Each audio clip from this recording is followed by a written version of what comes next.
stuff I need to set up here. Further testing. Welcome everyone. Wonderful day. Get this out of the way before we begin anything. People start showing up. Jewelry enchants.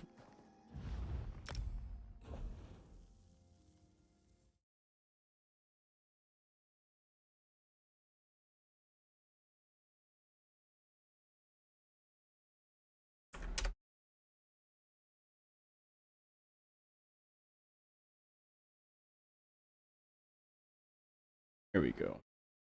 For some reason my chat was bugged. I think because I opened it before I started the stream. Hey CJ. How are you? Good to see you.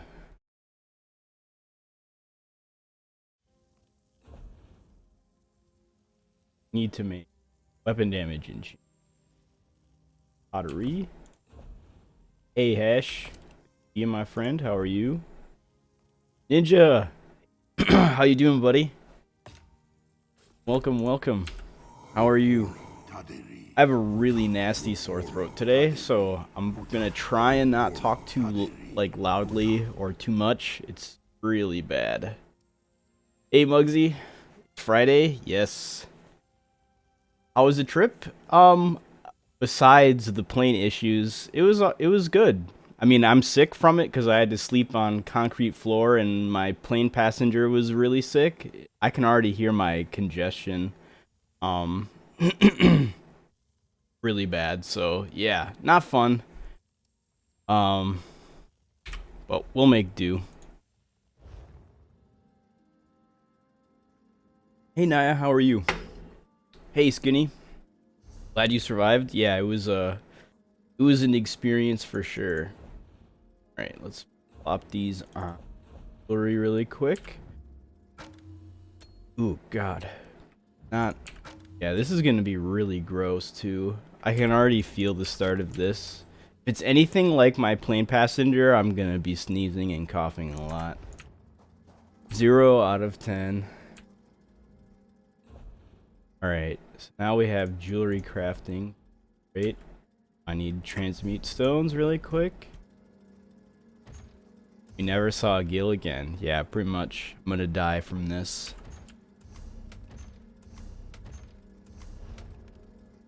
Alright. I think I have a UI bug. Reload our UI really quick. Yeah, so since I am sick, we'll probably have a shorter stream today. Kinda just want to look at or talk a little bit about my findings before I left with the mechanical acuity nerf, showing its performance and stuff like that and talking a little bit about it. I'm very happy for the nerf personally. It's about damn time we saw that set be brought down, and it hasn't been completely killed either, so it's still going to be very strong on many classes, so we'll talk about that. 2 infused and 1 bloodthirst.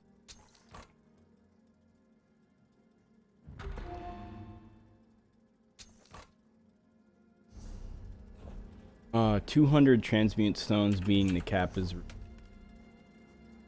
especially on the PTS.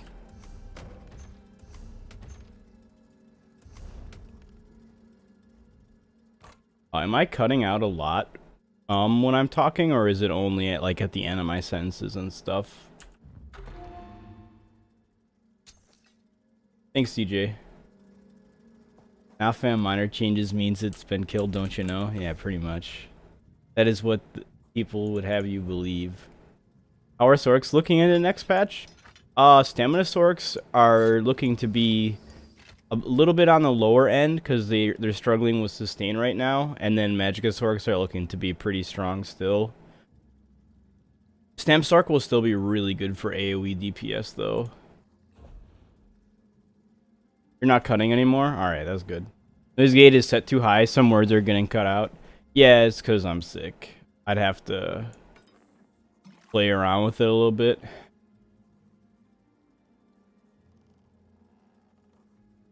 I'm surprised it became so strong. I remember people saying it was mostly useless before it was released. Yeah, it's because it's easy to assume by just looking at the tooltip that it's not that good. Alright. We need Poison and Berserker enchant now. Just keep your mouth near the mic and it's fine. Alright.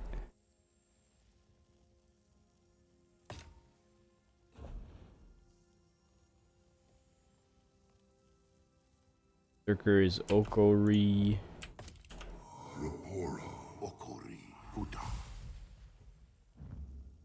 9k Rune Cage tooltips? What do you mean in terms of damage? Sounds pretty gross. I have not seen anything like that. What else do we need? Poison.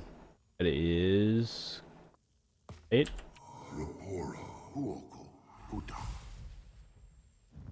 Yes, it is. Alright.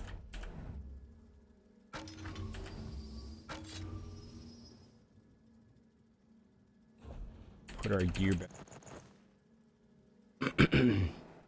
Yeah, I need some.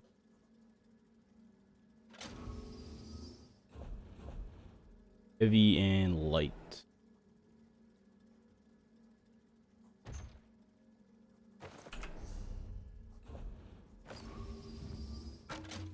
I really like that animation effect on advancing Yokeda. That's so cool. I wish more sets in the game had stuff like that. Alright. Heavy, light, high, medium, double infused, one bloodthirsty, all weapon damage. Yeah, I gotta go.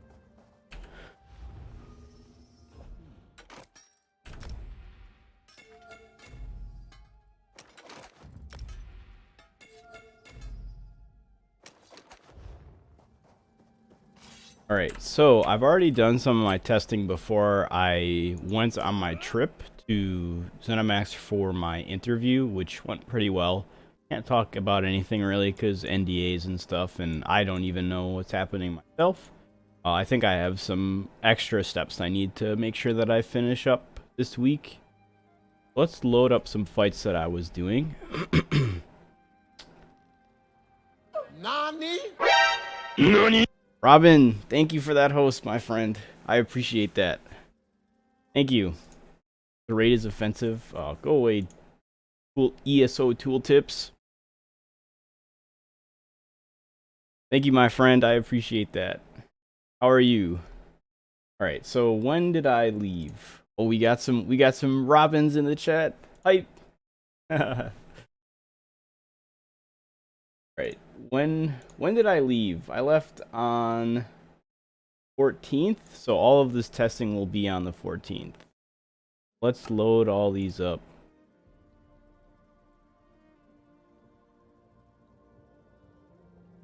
Alright. That looks good. Some of it really late at night. Maybe I'll load up these two because when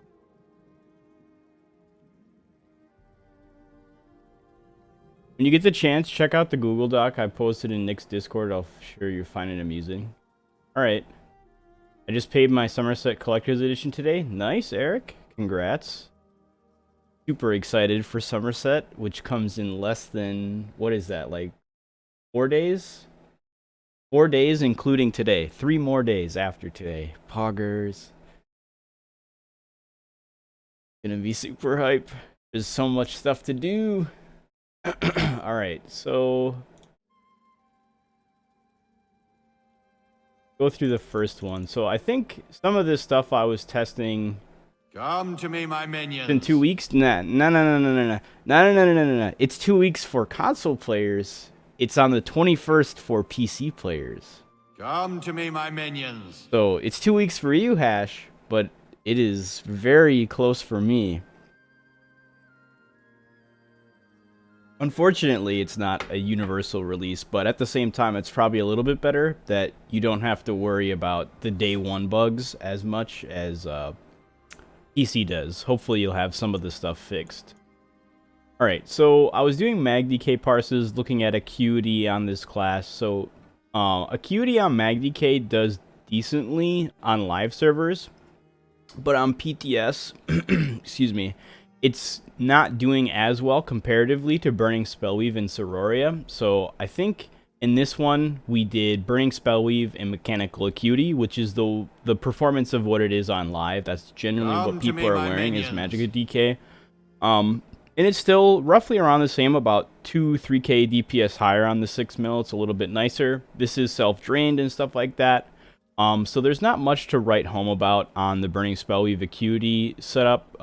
Acuity is generally about 25% uptime on live servers. It's about 21% chance after the nerf. So it's still pretty in line. It's only losing like 1 or 2% crit chance in terms of our total. So it's not too bad. But the thing is already on PTS, Acuity was being outparsed by other sets. And that is mainly Sororia. So in this one, we looked at Sororia and Mechanical Acuity.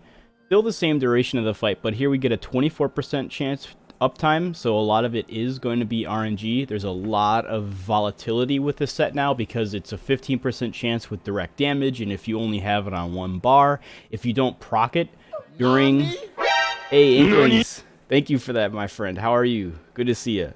So if you don't proc Acuity within that like first 5 or 6 seconds when you're on your front bar, and it waits to proc on the on your next time you're on your front bar, it's going to delay the uptime by a lot. And that's going to happen because of 15% chance off of only direct damage. You figure you can only have 2 sources of direct damage proc every second unless you're running other things. So if you're weaving like a spammable like Molten Whip, that's going to be a 15% chance and another 15% chance, which comes out to about 17% total every second to proc. But then the other thing that DKs have for direct damage is going to be things like Flames of Oblivion. That's direct damage, not damage over time. So the Mage DK can still proc Acuity relatively well, but again, comparatively to some other sets, it's not doing as well. So with Sororia versus Burning Spellweave, we're noticing a pretty high DPS increase, about 2,000 DPS, actually a little bit more than that. So Sororia is going to be really, really strong in situations where you can use it. And on the last one, where is that actually? I should have had another parse where I did Sororia and Burning Spellweave together. So let's see if I can find that one really quick. Did I forget to do that one? Maybe we'll do that in just... Actually, yeah. Let's log over on the Mag DK and then do a parse of Sororia plus Burning Spellweave, because that's generally going to be the highest portion of DPS. Clearly balanced class. What's the joke this time? Magicka DK. It's a clearly balanced class, and it's not overperforming at all. At all. Heavy sarcasm on that. Hope all is well with me. I'm sick, but I can't complain otherwise. Alright. So, yeah, now we have Spellweave and Acuity, so let's pop on our Sororia. Got our Sororia on. Now we need to pop on Burning Spellweave staff. We deserve this. You mean the class that was the best DPS for a year plus deserves to be the best DPS again? I would argue with that. I'd argue with that. Alright. Take off this Acuity. Inventory. Well, that's not good.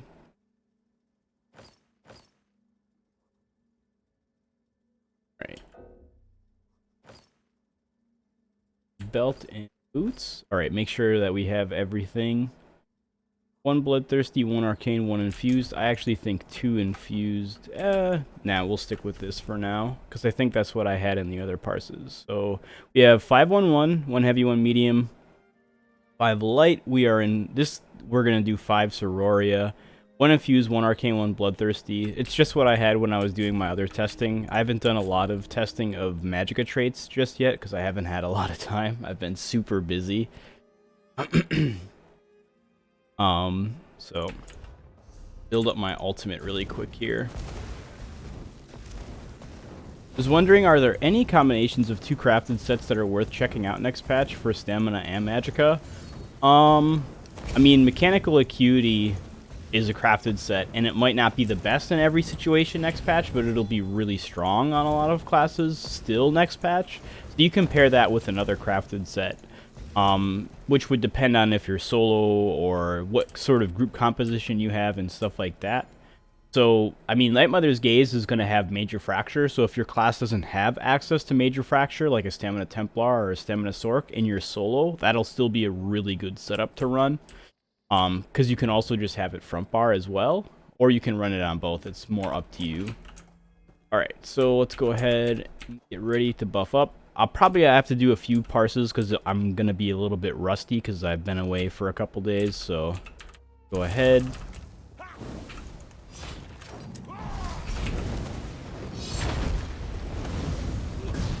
Get about 5 whips when we're on our front bar here. Go to our back bar.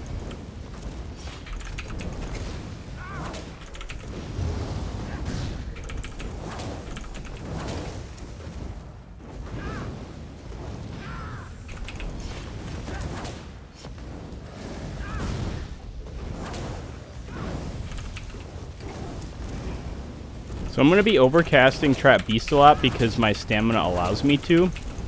And the other thing is that Trap Beast can double proc. So if you have one active and it rearms, you can apply another one. So it's just a nice way to make sure that you have Minor Force up 100% of the time and she's in a little bit extra damage. So as a Mage DK, we will still have to heavy attack a little bit in solo applications, but that's not a big deal because in a raid environment, we're going to have access to orbs, which is really going to help out our sustain. But with this, the Mag DK rotation is a little bit more solid than other classes, but it's still going to be a little bit volatile in the sense of you're going to have some dynamic stuff that you're doing, so like watching your buffs, going to your back bar if something falls off, and then reapplying it sort of thing. But it's pretty in line in terms of total damage. Like it's not like it's changing up a lot, but there's definitely going to be points where things aren't lining up as perfectly. Yeah, I think I'm missing a lot of leaves on this one because I'm flicking too quickly.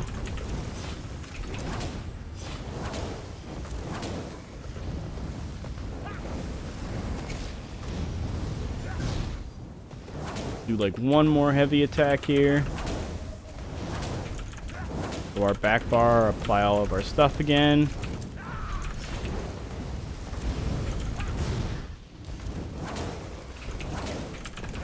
Yeah, I'm gonna have to do another one. Yeah, because all my buffs are falling off right at the end here. So we'll do another one. But I mean, even at the end where our DPS started falling off a little bit because I kept making some mistakes, we still did 45. I want to load up those other ones really quick so we have the reference to look at.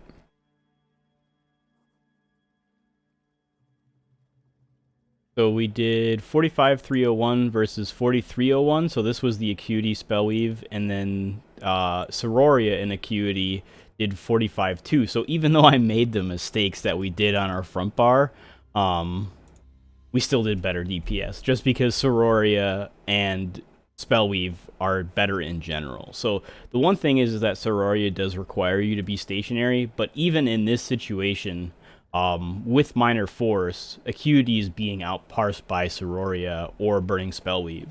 So in a raid environment, Mechanical Acuity does have that advantage of gaining Major Force from Aggressive Warhorn, but the other thing is that Sororia and Spellweave are both also going to have that same situation where they're going to gain more effectiveness out of Minor Sorcery. So if a Templar is in a group, that will buff that as well. So that the discrepancy between the two isn't very big, but it's still in the advantage of Burning Spellweave because it has that option to also scale the same way that Acuity does. The other thing is that you don't really have to worry about like proc chances or anything like that. Like when Burning Spellweave applies, it's mainly when you're applying your single target dots, which are Engulfing Flames and Burning Embers. And those are the only two abilities that you have to worry about Spellweave retaining the effect of. So since that's already happening naturally, you don't ever have to worry about not getting the full benefit out of Burning Spellweave. While with Acuity, if it procs when you're on your back bar applying your dots, you're going to lose a big portion of that damage, and you don't have to worry about that with Spellweave because its proc window is long enough that you're going to be able to fit in a full rotation with that. So generally, that's why we're going to see Spellweave be used a lot more, especially on classes like the Mage DK who have such a nice uptime of it, comparatively to Acuity. Magic DK was the top DPS for the past year? No, it was for about the first 2 years of the game came out. Magic DK was like the best class in the game between PvE and in PvP. But in Morrowind, that era, no, they were not. What class benefits more from Psijic Order skills? Any tank class benefits a lot from them. Healers, not so much. But then classes who don't have access to a spammable ability will see a nice little boon out of it. But I also want to talk a little bit about that today, looking at my testings primarily on Stam DK and Stam Sorc, the classes who don't have spammables. Looking at how they perform, Imbue Weapon performs versus like Shrouded Dagger or something. Hey Purpose, how you doing, buddy? Hey Zuna, welcome. I do the same front to back dance when I'm parsing too, I don't know why. Yeah. Alright, so let's do another one of those parses really quick. Build up some ultimate. Hey Silk, how you doing?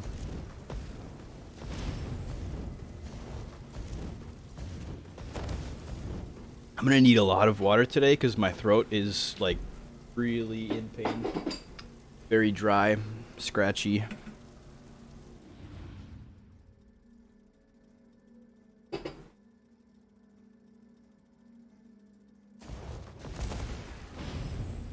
How was the trip? The interview was really good, but everything other than that was pretty awful.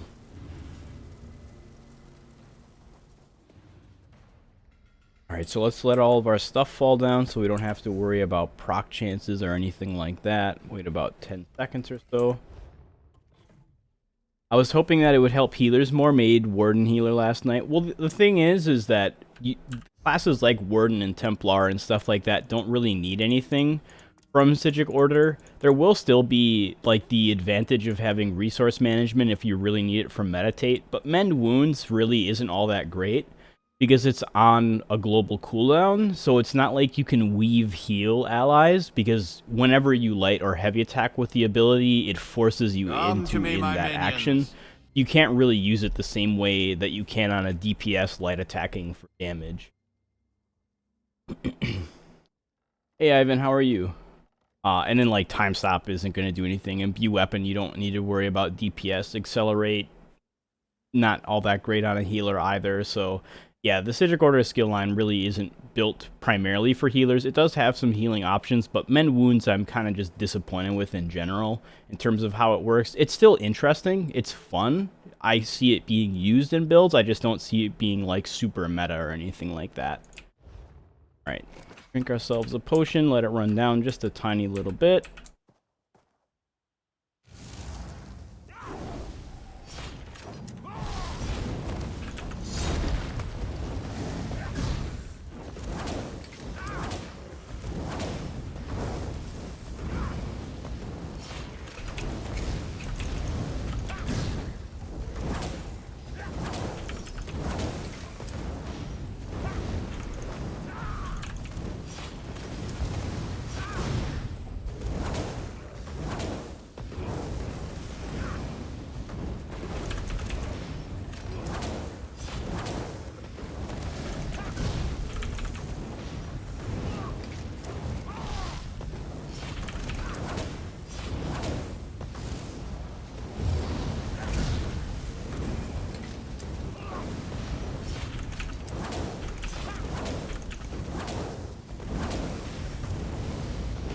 And when we go to our front bar again, we're going to do some heavy attacks.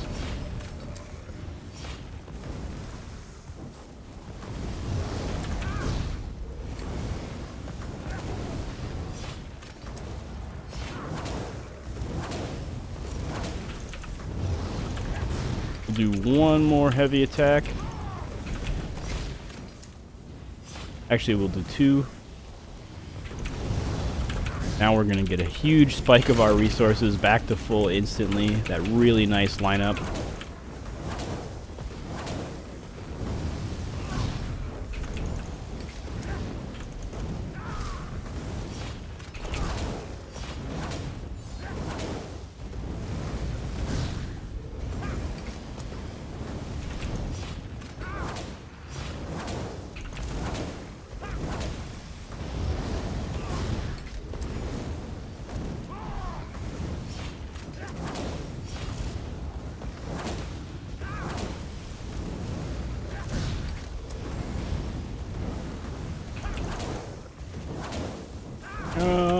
on. I was like 1 second too late with our potion. Yeah, I made a lot of mistakes on that one too. Oh, God. The phlegm begins already. Gross. I just got this last night too. Hey, Manhattan. Commence the Ha-Hu Arg. Yeah, the Dark Elf grunts. What do you think about the Eldmeri Colossal on console? I can't see it for myself. The house that I'm in, it's really, really cool. I really like the house.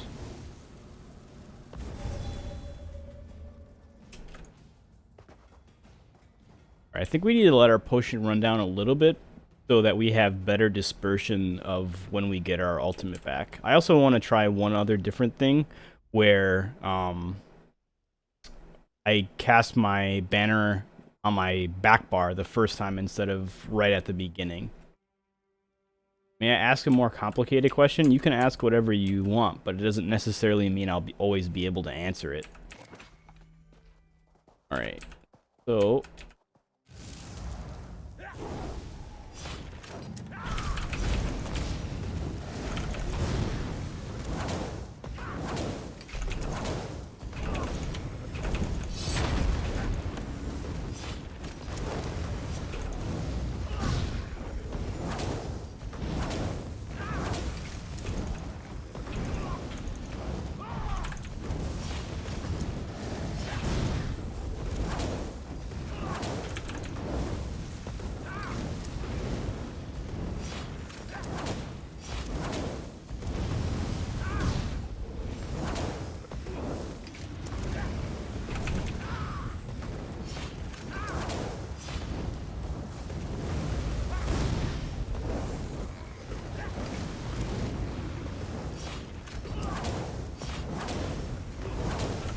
Hey Miru, how are you?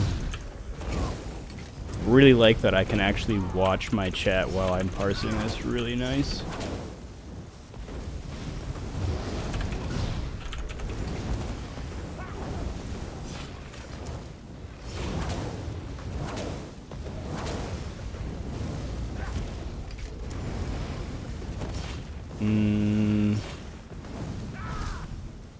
That was unfortunate. Yeah, I botched that one up too pretty bad.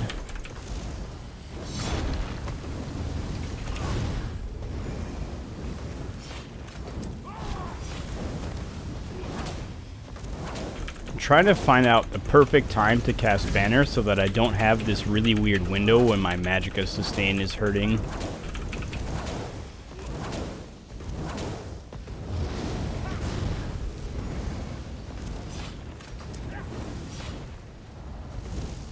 Oh, okay. I guess I'll just be canceled in the middle of an attack. That's weird.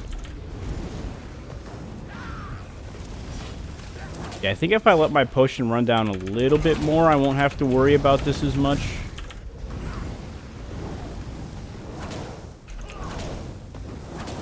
Did you get another monitor? I did. Very, very nice. Is there a proportion between weapon, spell damage, and pen? I know from a PvE building, pen is easier because you just have to hit the cap, but PvP-wise, there is more variability. For min-maxing purposes, I was searching an answer for this. What do you mean? Is there a proportion between weapon and spell damage and pen? The way that penetration works is that it gives you damage back, so you're not gaining damage, like you're not doing more than you normally would. Adding weapon and spell damage means you're going to do more damage, but if you're not at pen cap, it means that it's going to be mitigated, so they have their own advantages. There is no, like, perfect answer to, like, oh, I need this much pen and this much weapon damage or spell damage. It's about balancing the two and figuring out, like, what kind of targets am I hitting? Am I hitting, like in PvP, am I hitting tanks all the time? Do I really want to kill tanks? Then you're going to want more pen, because if you stack spell damage and have no pen, a lot of your damage is going to be mitigated. But then if you stack all pen and you have no base damage, you're not gaining a lot of damage back. So it's about finding a balance between it. Hey Wraith, how are you? Alright, so I think if we let our potion run to about 30 or so, it'll be a little bit better. instead of just going right away. So I'll do my banner again on my back bar right as we start. So let's do about 30. All right.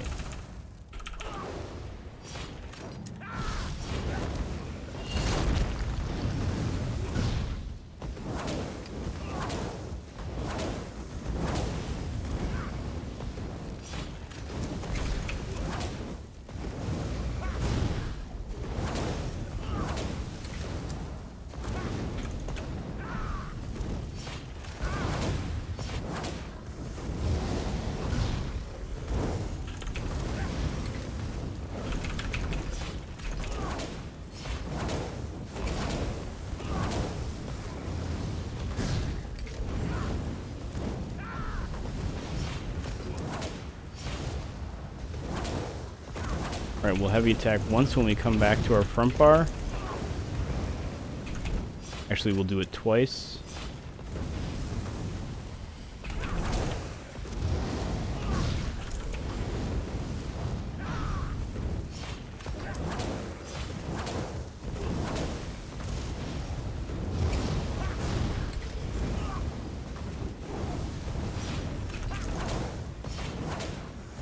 Even with this, we're having the same issue, though, where we're getting like a huge spike of our resources all at once instead of right when we need it.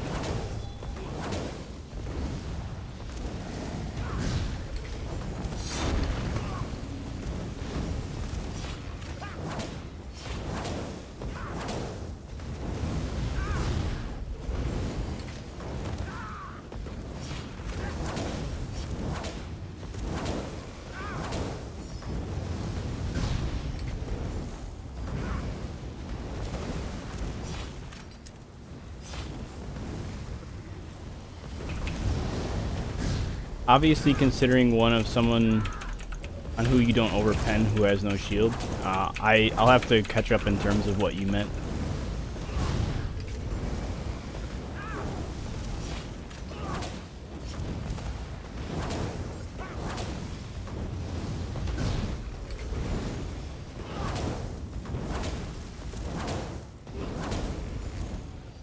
That one was decent. Yeah, I know what I mean is, for example, 1k pen equals 300 weapon damage output. No, there is no ratio between the two because penetration gives you a % of damage back, while weapon and spell damage add a base damage modifier, which is multiplied by a ratio within your ability. So like Engulfing Flames has a unique coefficient that multiplies by every one magicka and one spell damage, and it's based on those values, so it's not a % increase. So no, there is no ratio between penetration and weapon and spell damage. Because the other thing about penetration is that it has a diminishing effect. It's the strongest when you're at 0 pen. So when you get your first like 5,000 penetration or so, you're seeing a huge spike of return. But the closer and closer you get to a target's mitigation, it starts to come off. So it starts at like 12% and then goes to 11 and then 10, and then it keeps going down and down and down.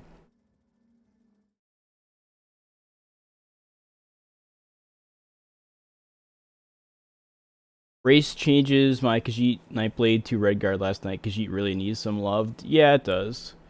Khajiit is it's in a really weird spot right now. I mean, luckily with the Acuity bring down, it's a little bit better, but it's still in a really bad spot just because there is so much access to crit into the game, and there's so few sources of crit hit damage these days, and the importance of it. So yeah, Khajiit's in a really bad spot. Alright, so we did our Mage DK stuff. Still, like I said earlier, Acuity did not really come close at all in terms of when it was paired with Spellweave. The Acuity and Sororia comparison, I didn't mean to save that. I meant to save our first one that we did. Ironic that the one that I'm the rustiest on did the best, actually. So the highest we got was with that Acuity, or not Acuity, Sororia and Burning Spellweave, and that was like 45.3k, and then the Sororia and Acuity together was 45.2. So yeah, isn't Khajiit in the position it is because Redguard is just so much better for a sustain? Well, it's because you can get You can get so much crit in this game without being a Khajiit that Khajiit's 8% crit versus 10% stamina is mitigated, and then also that there is the resource management benefit of Redguard. So there's two reasons why Redguard are so much more better than Khajiit, is because they have better sustain and because their stats are more relevant to the end game. Wait, did they finally nerf Acuity? Yeah, it's a 15% chance when dealing direct damage instead of all damage. Is Somerset an endgame expansion? I'm thinking about coming back. So the way that ESO or ZeniMax structures their DLC in chapters is that it's not always endgame. You can do it at any level, and that it's always tailored towards that mix. So there is a new tutorial in Somerset, so if you haven't been playing for a while and you want to make a new character or you want to catch up on stuff, there is a new tutorial for you. There's a bunch of new questing stuff which can be done at any level in the game because of battle scaling. There's a new trial which is generally for endgame, but since you can do normal versions of it, you can do it at any level you want with battle scaling. It might be a little bit tougher than it would be at endgame, but you can still do it. And there's jewelry crafting, a new crafting experience, which is best done if you're a new player or a beginner character, because it's something that you'll naturally find resources for and accumulate experience for much quicker than an endgame player might. It'll feel more natural in terms of how you engage with it. The new Psijic Order stuff is available once you join the Psijic Order. The things that you interact with to gain experience will appear all throughout Tamriel. So that's also more natural in terms of a learning thing, because you're already out there exploring the world questing. You're going to have a chance to run into these Psijic Order portals that you interact with and give you experience. An endgame player has to go out of their way specifically to go grind that, while a player who's leveling a character is already leveling the character, and it becomes more efficient because now they just have a chance to interact with it. So I'd say Somerset is not an endgame expansion. It has stuff for endgame players, but it's primarily built around someone returning or someone new to the game. So I would definitely check it out. How does Imperial fare as stam DPS? They do decently. They have the extra stam and they have extra health, so they're really good for players who struggle with like staying alive, because it's really hard to stay alive as a stamina build a lot of times unless you have really good healers or a really good group who's good at keeping you alive. So without that, it's kind of brutal. So Imperial really helps you out, but you do give up damage. Our orcs for the stam DK class. In PvE, they're decent, but in PvP, you already know the answer to that, Kratha. How you doing? The glorious orc race in PvP is a force to be reckoned with. But yeah, in PvE, it's a little bit different, because that 4% damage they have to melee damage doesn't apply to dots, sadly. I think if there was anything I would do to orcs, it would make that 4% just be a flat damage increase with physical, yeah, probably just physical damage. That's a fucking great emote, dude. That's awesome. Alright, let's store all this shit in our bank really quick. Did Gilliam already mention how his time at ZOS was? It was good. I had a lot of fun. I can't talk about stuff because NDAs exist and stuff like that, but I had a lot of fun. The interview went well. Lunch was great. I went out with Gina and Brian during lunch. They helped me. It answered a lot of my questions in terms of like moving and stuff like that. So it was a really fun experience other than traveling. Traveling was the 0 out of 10 portion of that trip. All right. What else were we going to talk about? Yeah, how Imbue weapon operates and stuff. Get on a stamp sork.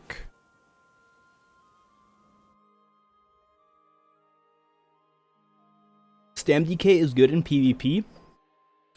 StamDK requires a lot of knowledge about the game, and it fares well in many situations, but it doesn't fare well in the one that most people engage with, and that's being zerged down. Because in ESO PvP, for whatever reason, the mentality is find the weakest person or the person who is outnumbered and go beat on them.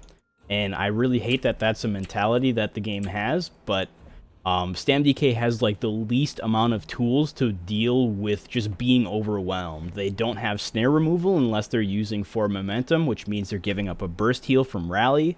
The class has huge amplifications to healing, so they want to focus on that perspective or that sort of play style because they have really strong passives that enable it. So giving up healing means they give up even more than another class would. So it's really hard for StamDK to do stuff. StamDK equals no surrender. Exactly. As Krotha said, like, when you play StamDK, you are never going to be able to give up a fight unless you die. It is literally you fight to the end. And StamDK in today's meta has a really hard time in open world Cyrodiil contending with being just overwhelmed because there's so many snares, there's so many stuns, there's so many resource management drains in this game with the Siphoner and cost poisons, and StamDK, those are its two faults right now, is sustain has a really hard time managing its resources properly because it's trying to spend a lot of magicka on empowering itself with igneous shields, and if it's trying to use wings, which it really can't anymore, in green dragon blood or anything like that, it has a really hard time because it has such a small magicka pool that it can't utilize all of its defensive power in its kit because they have so few stamina abilities. But yeah, as Krotha said, the combustion changes will help a lot. They're going to get like, I think it's like 500 or 600 magicka and stamina anytime they set an opponent burning or poisoned. So if it's poisoned, if you set them poisoned, you'll gain a bunch of stamina back. And if you set them on fire, you'll get magicka back. So that will really help the sustain portion of it. But I think the only issue with that is that two classes or two races in this game are immune to the poison status effect, which are Wood Elves and Argonians. And you look at what are the most played races in PvP, it's Argonians and Wood Elves, because Wood Elves are really good Nightblade and just sneaky stamina classes. They have a lot of stamina regen, they're good with sustain, and they're immune to the poisoned and diseased status effect. And the same thing with Argonian. Argonian are really good for Magicka classes or tanky classes or damage classes because they have so much resource management. And by being immune to being setting poisoned or burning, you can't apply it to those targets. So it's not going to just be like, oh, I'll always gain this resource management. It's going to be, if I'm not fighting an Argonian or Wood Elf, I will. So that'll be nice. But again, it is in those situations where it's like, okay, well, it will be mitigated in player versus player environments because of these silly resistances that we have. Right, so I'm on a Stam Sork. I don't want to take out Magicka abilities, so let's put back our staves. Don't want those. Did I leave all my stamina stuff on? Ah, yeah, I left it on my Nightblade. Hey, Soma, how are you?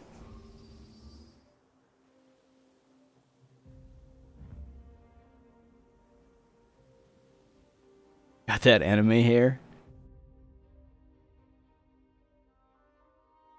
What about the 5.5 major mending coming back? That will be really nice, for sure, if you will go with Shattering Shield. But the thing about that is that you will be giving up an extra shield size. So your shield will be cut in half, I think. Might be a little bit more if you take that morph of extra mending. But the thing is since the shield is already cut in half by Battle Spirit, you're not giving up that much, and the extra few seconds, I think it's like 3 seconds of major mending, will help a lot. That is for sure. Alright.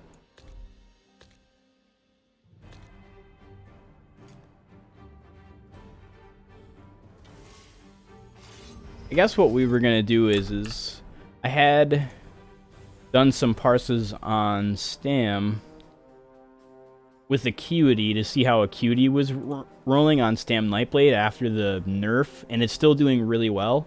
So 52.4k with that one, with a 22% uptime on Acuity, which is still, it's a little bit less than it normally is. It's usually about 25% or so.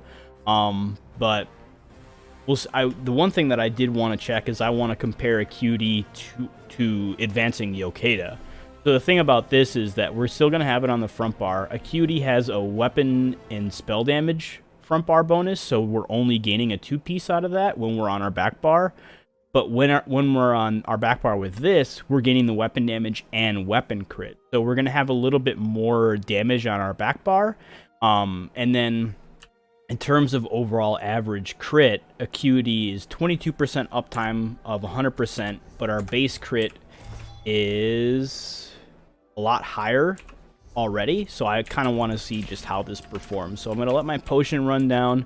I'm going to do a parse, and I want to compare the crit damage and stuff like that.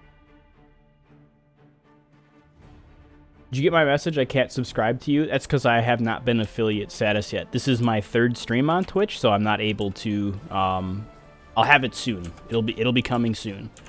All right, so let's buff up.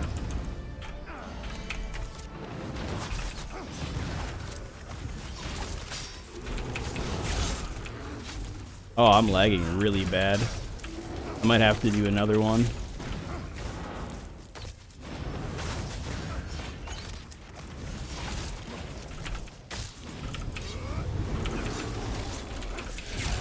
The nice thing about Acuity with this is that you don't have to worry about, or the nice thing about advancing Yokeda is you don't have to worry about crit windows or anything like that. Like, you can just do your rotation normally. You don't have to worry about giving up or minimizing or maximizing rotation windows.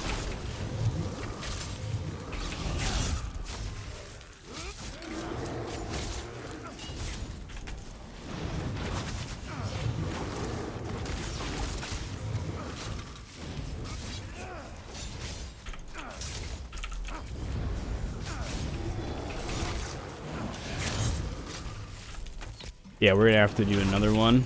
I'm making a lot of mistakes with this.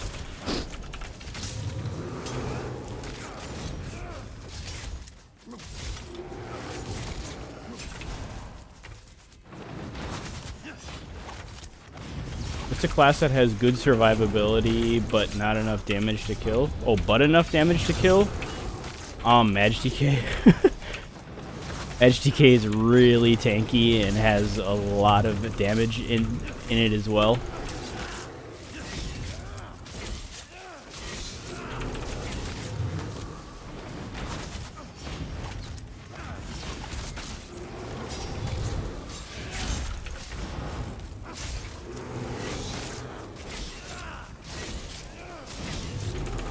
Alright, I want to do another one, but it's still doing really well. What is our crit? So our crit average is 73% and our max is 77. Pardon me. Now let's load the fight of our other one. So with this, our mean is 65%. So that's actually way more crit chance. That's really, really nice, actually.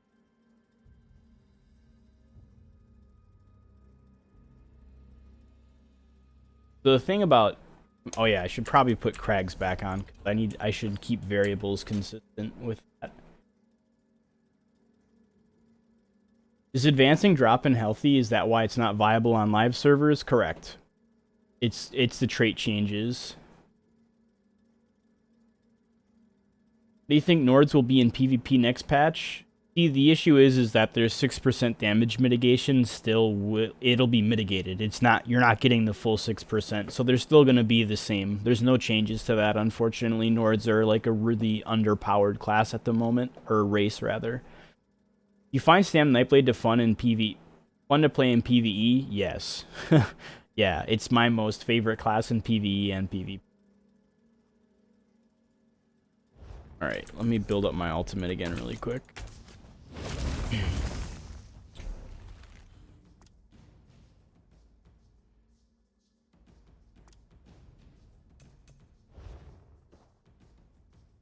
What are you going to run on your Stam Nightblade when Somerset comes out? That's what we're looking at right now.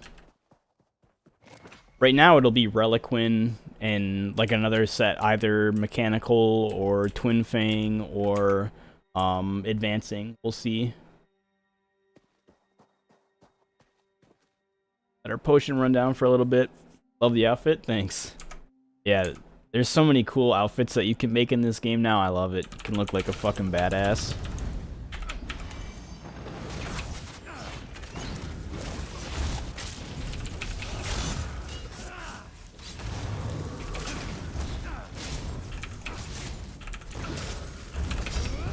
I refresh my ability instead of shooting it.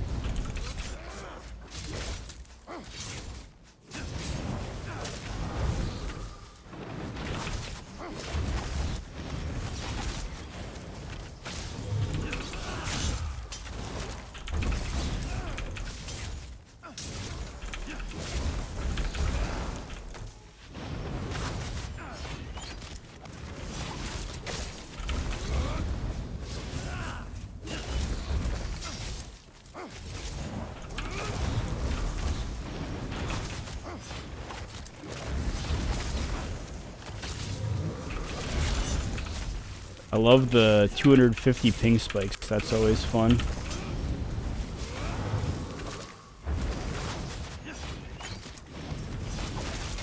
Oh, PTS, you stable server, you.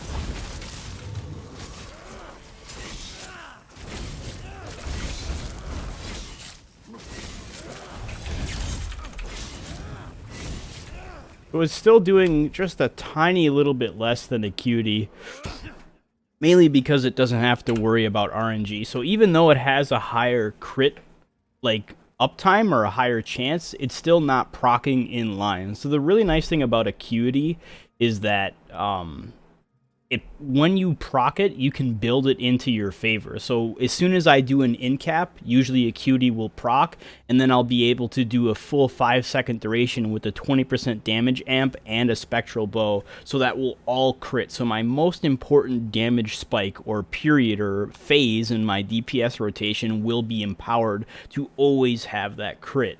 So I think Acuity, even though our crit, our like mean or our average crit rating is lower, it's still going to be better because it's always going to guarantee your most important phases of your damage to crit.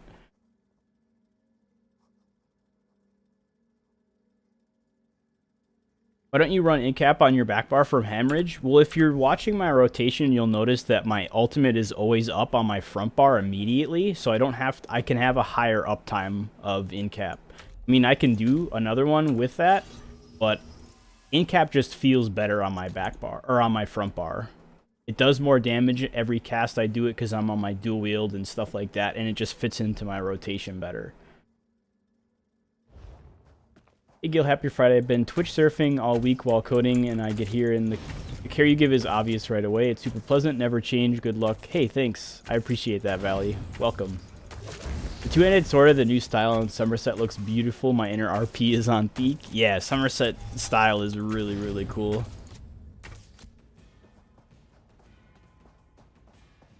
Heavy or light at the moment, and what weapons? I'm in 511 with dual-wield bow. I get good results with Scoria, Axiom, and Desert Rose. Oh, for PvP? Yeah, I mean, Desert Rose is going to work anywhere for sustain. Scoria will work anywhere for damage for burst, and Axiom is really good on mag DK because it'll scale with all their abilities. Alright. Drink our potion. I use 1 light armor for our Undaunted command passive to give us an extra 2% magicka health and stamina. This passive right here. 2% max health and stam for every unique armor weight you wear. So you have 1, 1, and then 5 of your primary.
Axiom is great on Mage DK. Yeah, it works really, really well with the class.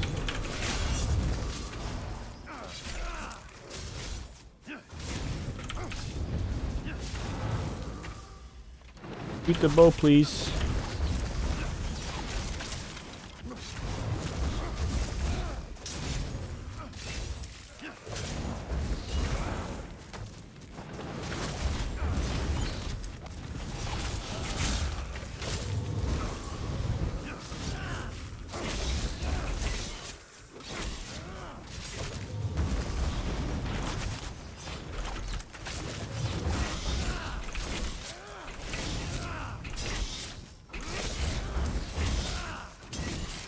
So 53, so it does do better on the back bar, but so when we look at our damage increase from this, the uptime is 27% versus...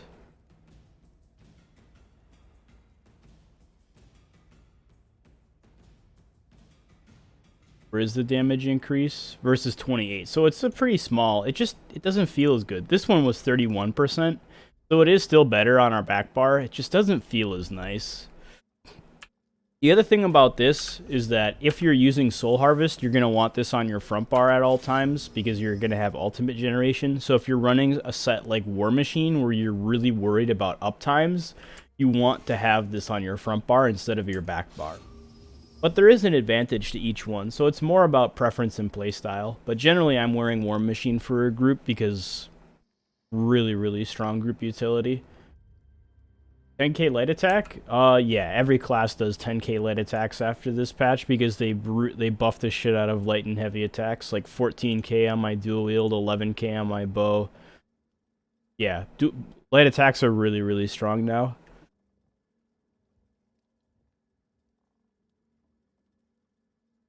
You probably get a little bit more damage out of some, but it doesn't buff heals. Well, you actually don't get more damage out of some because Sun has a max health bonus. Let's actually look at... what's it called? Go to sets ESO. Look at our crafted. So Innate Axiom has max Magicka, max stamina, spell crit. Alright, so Sun might actually have a little bit more. Actually, it might have the same exact when I think about it. So Sun is max health, spell damage, max magicka. So you're trading a line of spell crit for spell damage. So Sun would have higher base damage, but the crit would give Axiom a little bit more burst damage.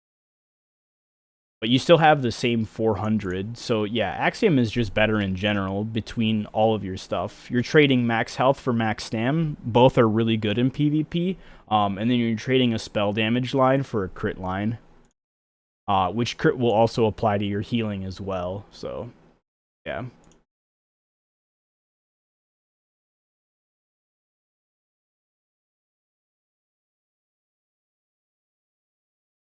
Alright. So let's do that again with Acuity then. So I think the other reason why I didn't run another reason why I didn't run Incap on our back bar was because during an Acuity proc you never want to bar swap because you're wasting 1 second of damage.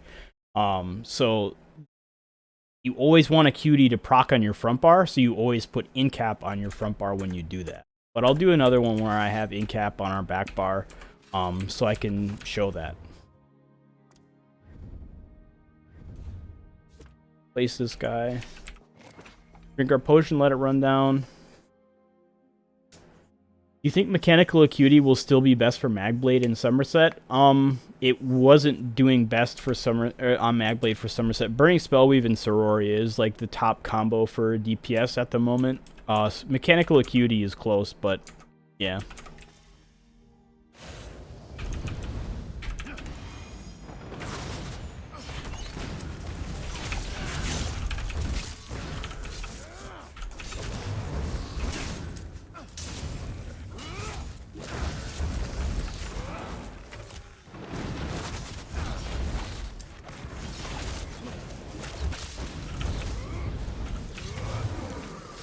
Did I forget to put jewelry on?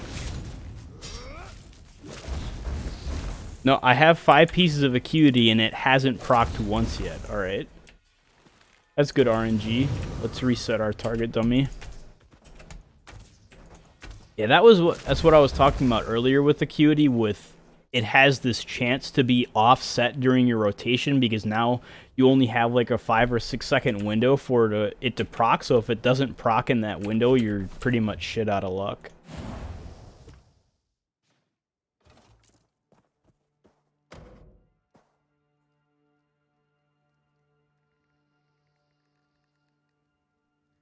Why don't you use rearming trap and Dawnbreaker on your front bar? Because you don't have room on your front bar for a trap.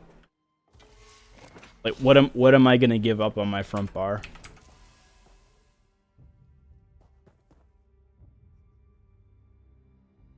But I have flawless on my front bar.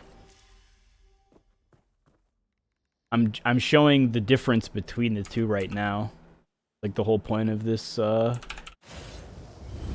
parsing.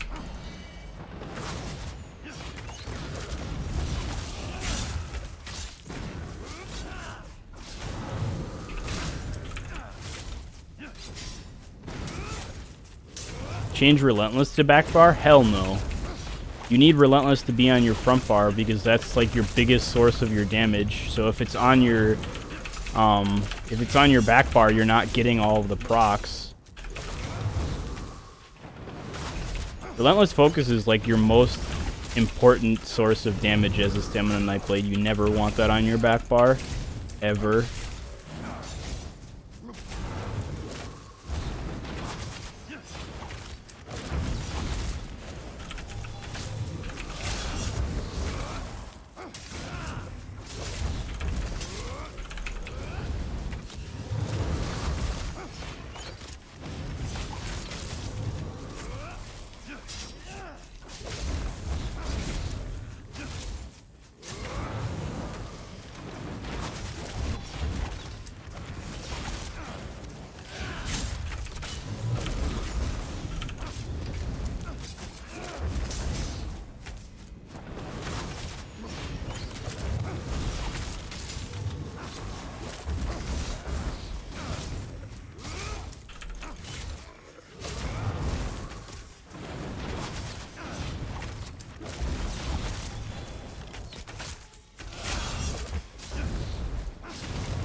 So even though we had acuity and we had incap on our back bar, we're still doing less damage.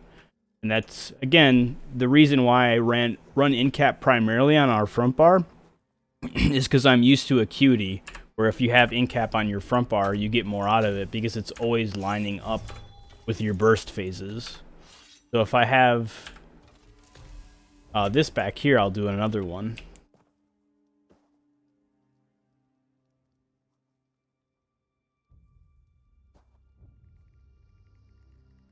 I always rank incap on the back bar for the crit passive. Well, the thing is that the crit passive is redundant. I mean, it helps when you're on your back bar, but critical hit damage is not a static modifier. So your single target dots will always inherit your current critical hit damage. So even though if you apply something like Trap Beast or Poison Injection on your back bar, as soon as you go to your front bar, you're getting the crit hit damage of the Hemorrhage passive. So you're giving up the 10% crit hit damage for about 40% of a fight. So you still get 6% out of the Hemorrhage passive, so in terms of overall uptime. So it's really not that big of a deal. And the advantage is, mainly with acuity, is that you get this huge spike of damage at your most important DPS interval.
Shoot the thing.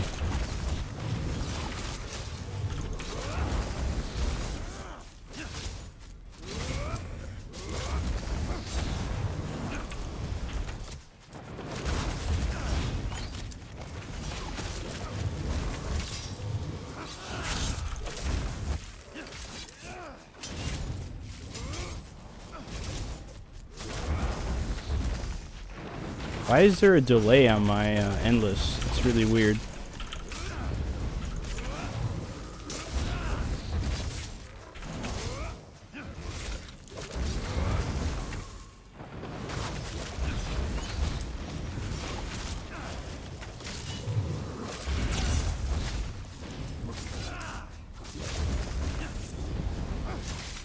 Oh, I didn't start execute. Whoops.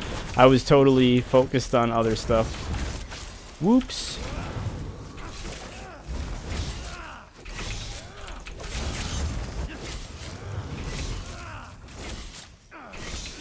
That was completely my bad. I have to do that again. I didn't start executing until like 17%. Whoops.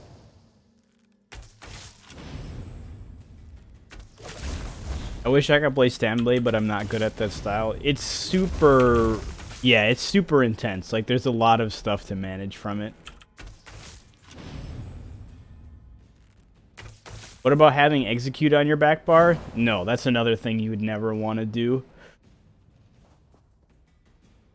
Because you'd have... Because the other thing is that your dual wield bar, your light and heavy... Your light attacks and your running slashes gain an execute while in execute from slaughter. You deal 20% extra damage against targets under 25% health, so you always want your execute on your front bar. Alright, this time I'll remember to start execute immediately instead of zoning out. But if you were watching the rotation comparatively to earlier, notice how I always had in-cap up, like, as soon as I had it, sort of thing. Like, I casted it within, like, 2 or 3 extra ulti ticks. Instead of having to cast it at, like, 30 or something.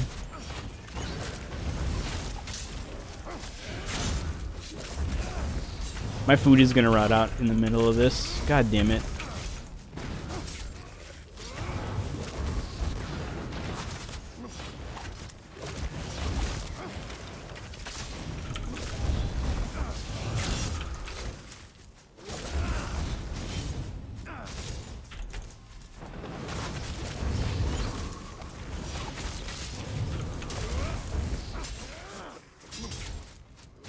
Yeah, my food is gonna run out.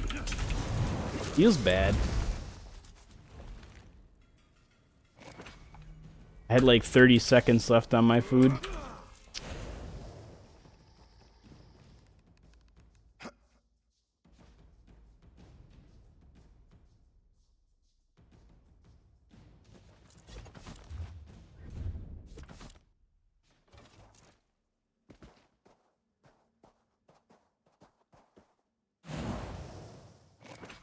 The bow is awesome. Yeah, this is the Pandonian or whatever. It's got like serpents all over it and stuff. It is really, really cool. Same with the swords. Got like the hilts are serpents.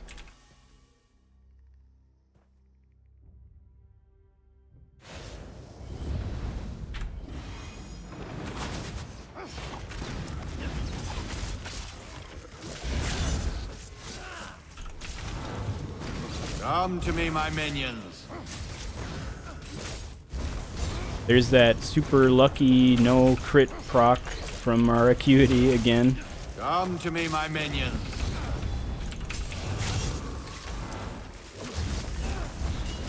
Wow, Acuity didn't proc until 25 seconds into the fight. That's awesome.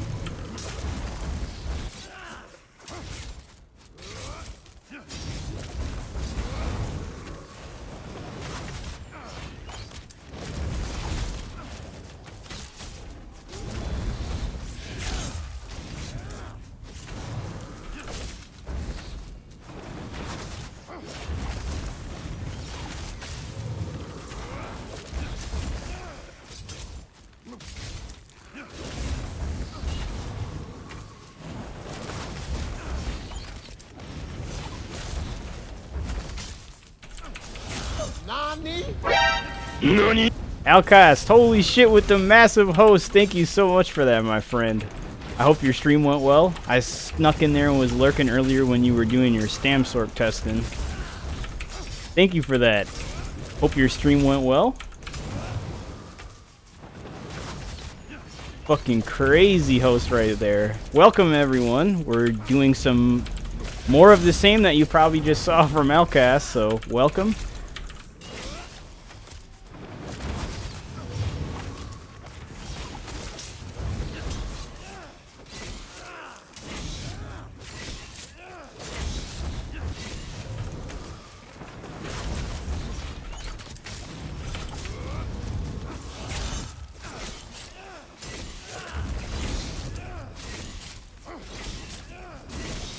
Yeah, that was a really shitty Acuity part. So we're actually investigating Acuity right now.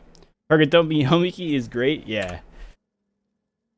Yeah, our Acuity uptime on that one was really fucking awful. 19%. We really felt that compared to earlier with, what was that? 52% with a 22%. So a 3% difference. Try berserking Yokeda. That's what I'm comparing it to, is because I just did Yokeda earlier. So when I did Yokeda, let's actually find that. So berserking, I did 51k right there. I think I had a 53k, yeah, with berserking. So Yokeda looks sexier, and it's doing a little bit better as well. Minions. Oh my god, is that Fang Rush in here too? How are we all doing? Good to see you. But yeah, so Acuity, I mean, it still works well when it wants to proc, but the issue is getting it to fucking proc is such... It's so obnoxious now, because like there was that first 25 seconds where we didn't have it proc, even though it was off cooldown. Surprised at the uptime of Yokeda and TPS, only a front bar, always 80%. Yeah, like if we look at that 53k, where is that one? Berserking Warrior was up 80%. So yeah, the 5-piece was up. And that fuck, look at that crit chance too. It's like 72% with the Berserking versus 63% with Acuity. My ASMR was ruined and I heard killing. What the fuck? Come to me, my minions. I didn't know you were into that shit, Fang Rush. Yeah, I'm sick, so that doesn't help either. Come to me, my minions. Alright. So, let's put on Yokeda again. See, the thing that I like most about Yokeda is that you get the fucking sexy-ass glow around your weapons. That is so hot. And then whenever you bar swap, it comes back. Rip Acuity? Yep, fucking Rip Acuity. I mean, for stamina at least, it's doing okay on Magicka in terms of what I've seen, but yeah. Alright. I want to do one more where I do Celine's, because there's currently a bug with Celine's where it's proccing off of Reliquin. So I can just let the dot I can let the dot roll, and my melee direct damage only proc will proc my bear. Come to me, my minions. This is good game design. Right here. Come to me, my when minions. You deal direct melee damage, you have a 15% chance. And then come to me, my minions. From a range, proccing off of a dot. This game. But yeah, we'll do another one with Celine's to see how that looks. Thank you all. Holy shit. Santo with the host as well. How are you doing, my friend? Good to see you. Oh yeah, wait. I said that I would sub to you for your sick ass emote, so now I can finally spam it. Thank you, Santo. I appreciate that, buddy. All right, let's let our potion run down and do another parse with Celine's and see what that does. Thank you all so much for the follows as well. Welcome. All right. Oh my god, that emote, isn't it great?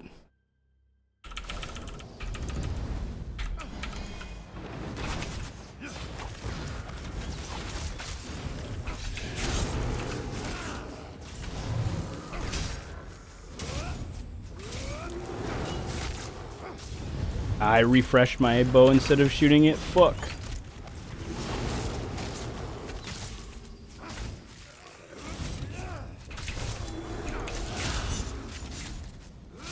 Come to me, my minions.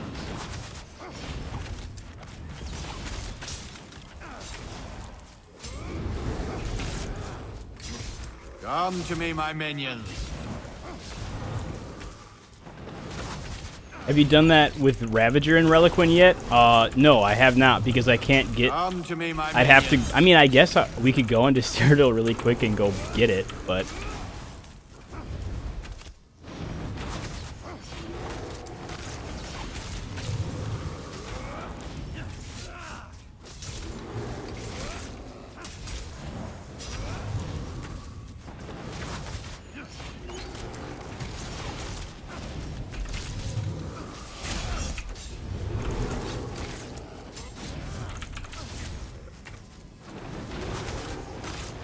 Jesus Christ, Celine's procs like fucking crazy.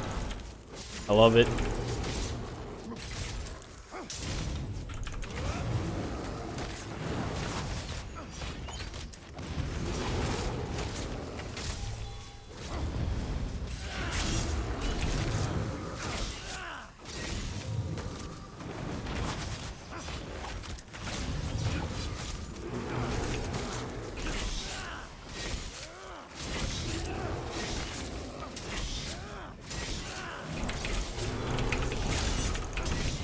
So still 53k.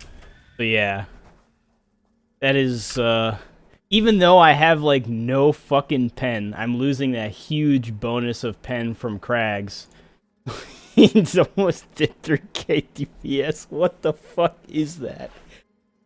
What the fuck is that? Wait. So, Crags did 1651 DPS versus 27. What the fuck is that? Alright. Let's go into Cyrodiil really quick and go buy Ravager really quick. So, what are we gonna want with that? Come to me, my minions. Yeah, we want Ravager, jewelry, and dual wield. Seems balanced to me. Yeah, clearly. Only the finest balance. I need Undaunted on so many tunes. Yeah, the struggle is real. Alright, let's go grab ourselves some Ravager and check that out. Because I also heard that Ravager is being procced from Acuity. Or, not Acuity, Reliquin.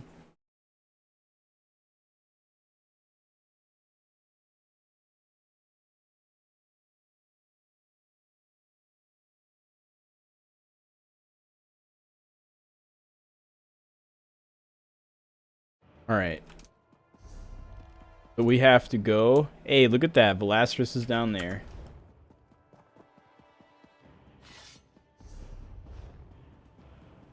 Come to me, my minions. Reliquin is such a nice set. Yeah. Not broken at all. I mean, the thing about Reliquin, though, is that it is going to be pure single target. And that if you can't... Like, as soon as you swap to another person, it's going to fall off. And you have to wait 20 seconds for it to build up again.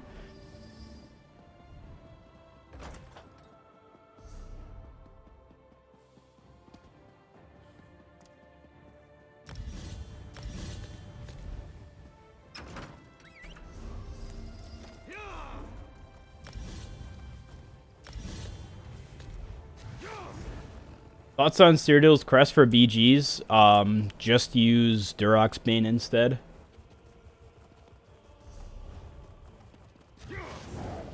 Everyone is single target DPS horny anyway, so that's okay. Yeah, I mean, for everyone else who isn't really thinking about what they're doing, yeah, it's fine. But it's like in Cloud Rest when you have to swap targets like every 5 seconds. It's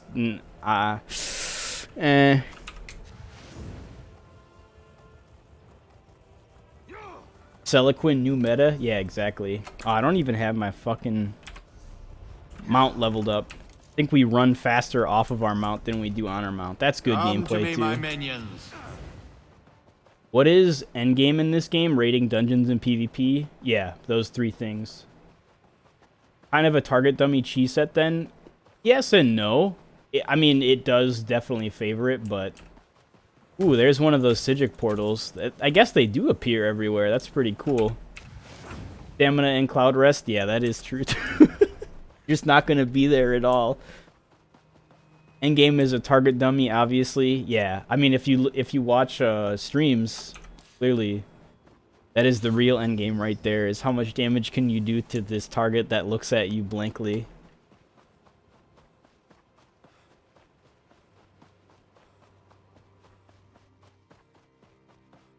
Gotta be a target dummy humper? Hell yeah. Those are in Zero? Yeah, I just walked across one. Alright.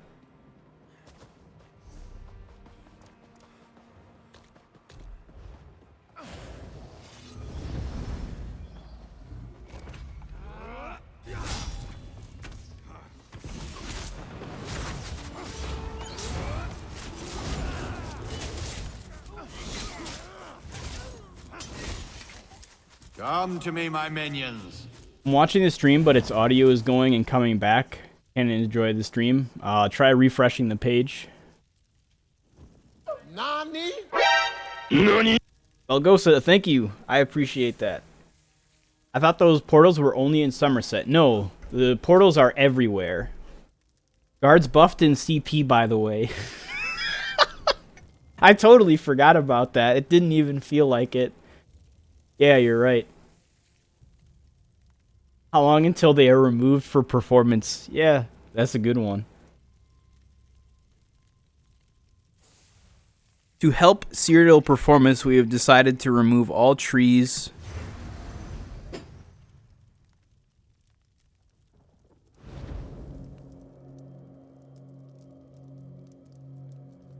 Didn't you get the memo when you enter Cloud Rest with the stamina character, it gets deleted and re-rolled as Magblade? Or Mag Decay? I had a blast with Mag Decay in Cloud Rest. That shit's so much fun. I'm so glad the class is doing better now. Alright, while we wait 60 years for this to flip, I'm going to use the restroom really quick.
Come to me, my minions.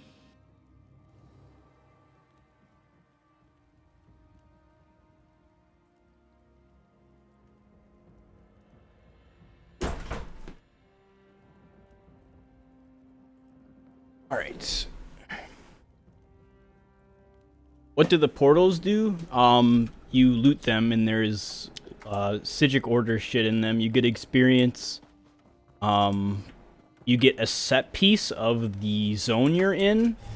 And then you also get some other shit that I can't remember.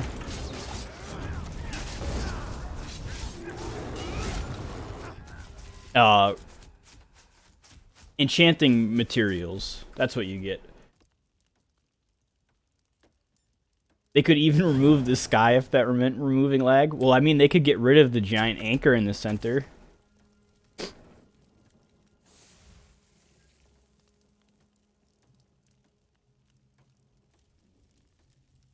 Know about the drink one, but what are the other stuff like speedruns and stuff that are tough when you're... Oh, you're talking about getting Undaunted.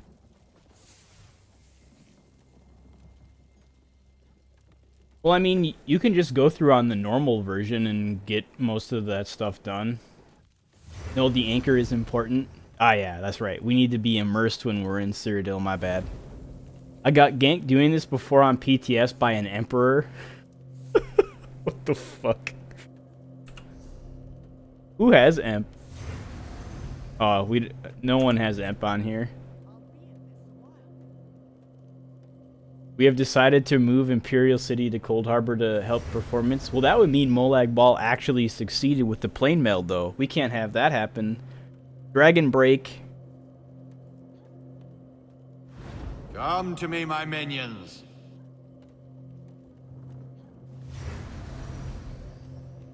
Like fundamental, it keeps the sky and earth attached together. Fair, fair.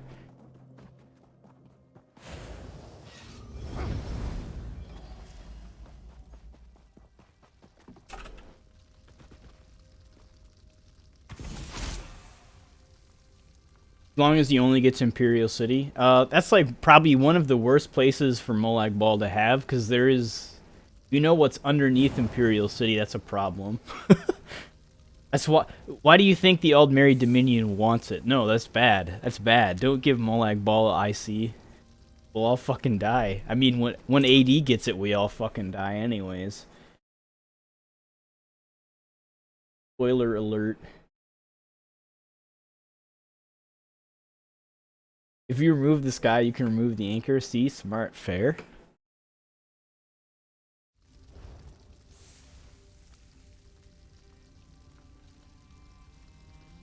At least he'll be a dope raid boss. I'm actually sad that they didn't have Molag Bal be a raid boss. I'm so disappointed by that. That would have been so much more intense if that final quest was like a trial or something.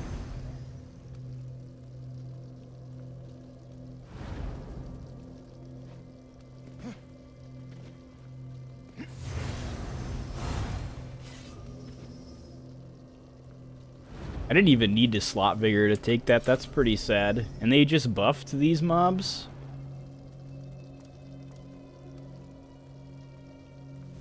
Have you ever played Guild Wars 2? Not seriously, no. I don't know very much about the game.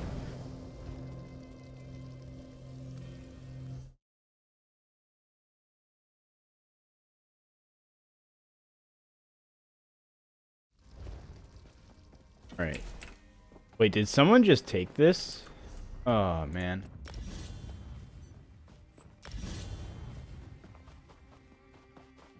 Am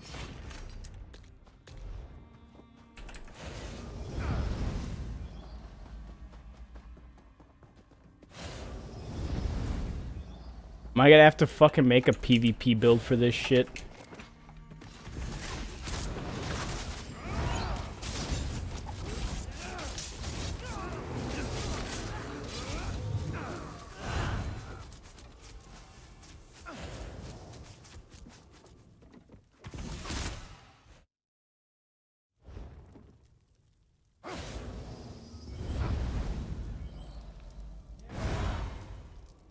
Someone is trolling? Yeah, I wouldn't be surprised.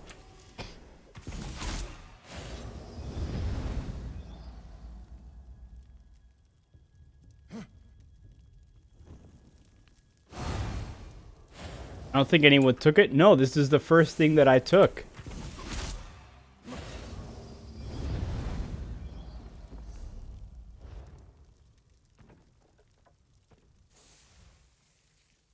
Molag Bal should be the motherfucker in the game. Yet you kill him solo at level 50? Yeah.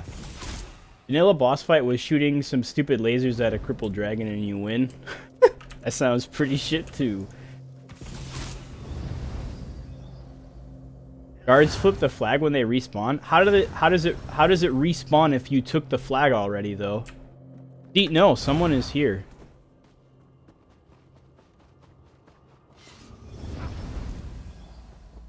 Where the fuck are these guards coming from? How are they respawning?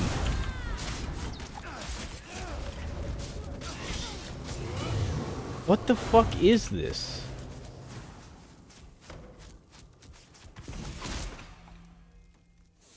Hey, Ryan, how are you?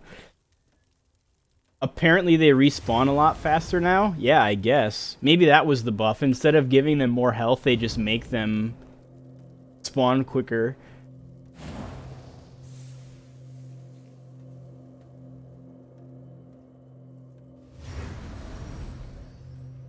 You can't flip solo? You totally can. Alright, as soon as I get it to the halfway mark, I should be good. Alright. Get back to the other one really quick. How do you sustain on stam setups that light attack? Fuck off, Elcast.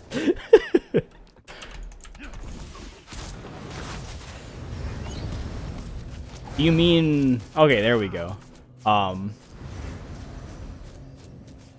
For like Stam Sork and DK? I mean, I just run the gold food or dubious. Dude, lol. Yeah, exactly. That's what I figured. You're trolling the shit out of me. Come to me, my minions. All right.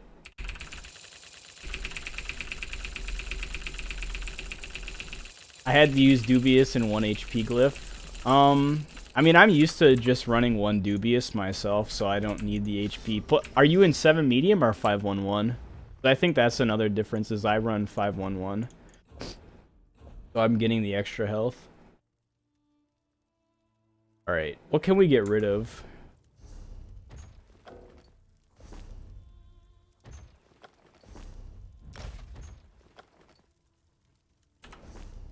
You're in 6-1? Yeah, I run 5-1. Because the crit out of medium is useless.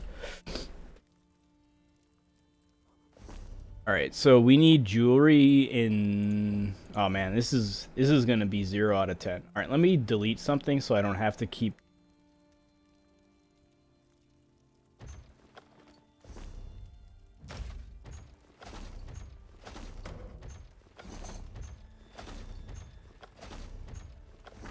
Don't like it. People don't like it when you set the build for 15k HP. Yeah, I mean... Yeah, if I was going to suggest it to someone who is like, how do I run this? That would be one of the suggestions, is like just run an HP glyph.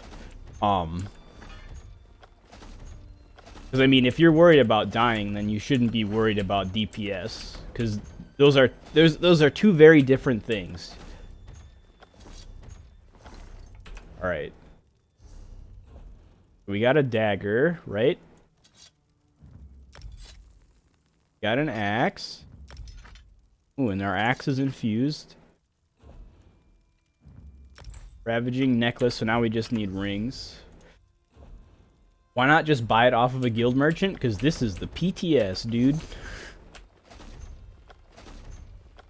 There are no guild merchants here. Well, none with actual things on them. Alright, there we go.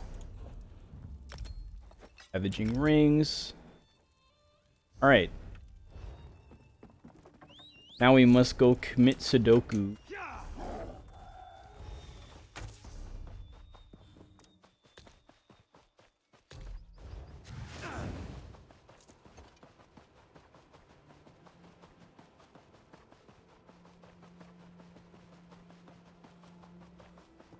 Oh yeah, slash stuff works too. I forgot about that. With Ravager, you could use a heavy chest for the resistance. Yeah, but I mean, it's PTS. I'm not here to worry. Well, you can't because you want Reliquin to always be active because you don't ever want Reliquin to fall off. You'll lose way too much DPS. Because it takes 20 seconds to amp up. You need to make sure that you have jewelry and dual wield with it. Yeah, I don't want to leave this.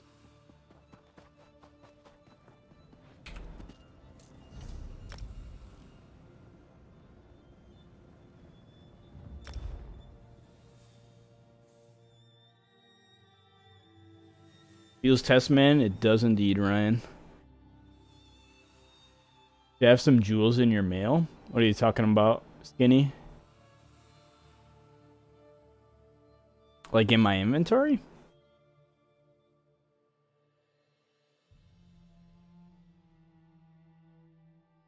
Or did you send me some? Oh. You sent me some. Sorry. I didn't even look because it's PTS and I figured it was all just junk mail in there. That would be seppuku, not Sudoku. I'm fucking memeing, man. Come on.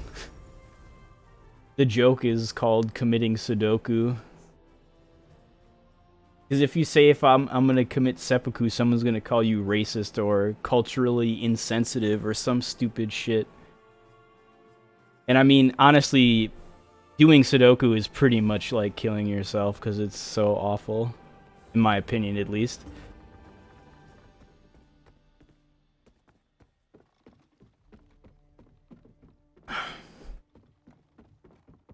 Or a weeb. Yeah, sure. Doing a math game is being a weeb, lol. Alright, let's gold this shit out.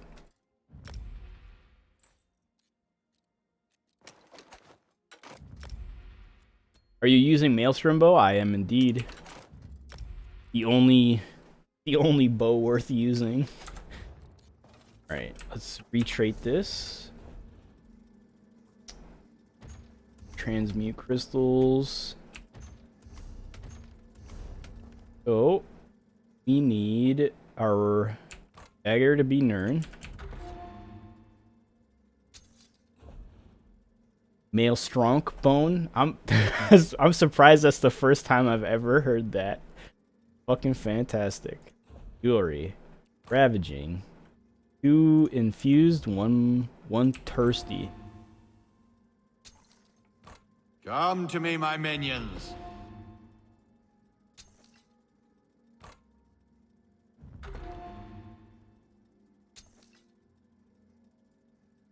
Alright. Now we need weapon damage enchants.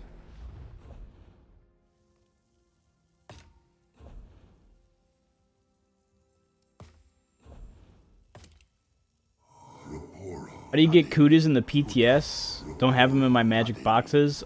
They're definitely in there. You just have to sift through a bunch of them. They're in other containers. There's a huge shitstorm on ESO fandom on Tumblr. Oh, as soon right, I'll stop you right there. That's why it's Tumblr. Over an Alduin-inspired Argonian ex-slave being racist towards black people. What the fuck? What the fuck? Alright, oh yeah, we gotta go into the crown store and buy the assistant, empty my inventory. That upgrades, assistance.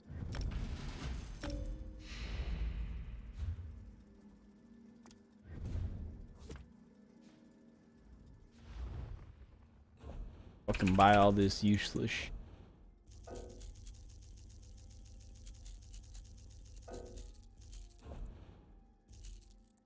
Alright. So, that's all set up. Oh yeah, we should gold that out and make enchants for those too. That would be important. I don't got waxes. It's all in there. You just have to open up a bunch of different crates.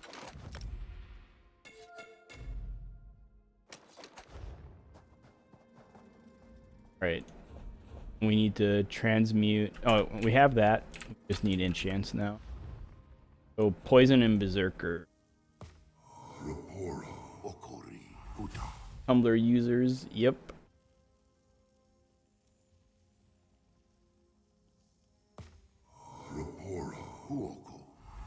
My guild and I call Tithys titties just to keep it simpler. Fair.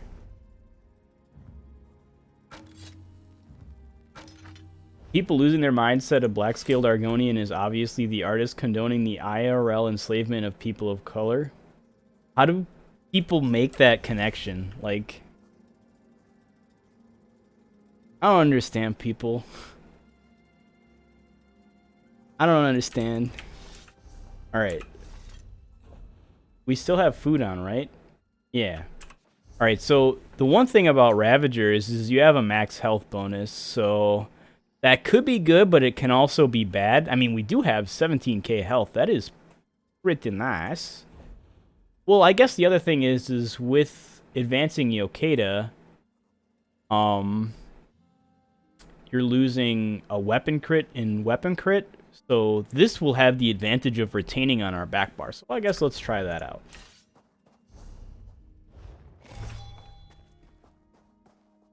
according to Kanye, though, slavery was a choice. Yeah, you're right.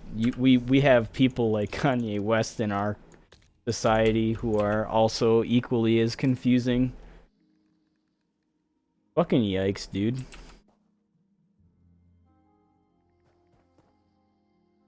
Alright.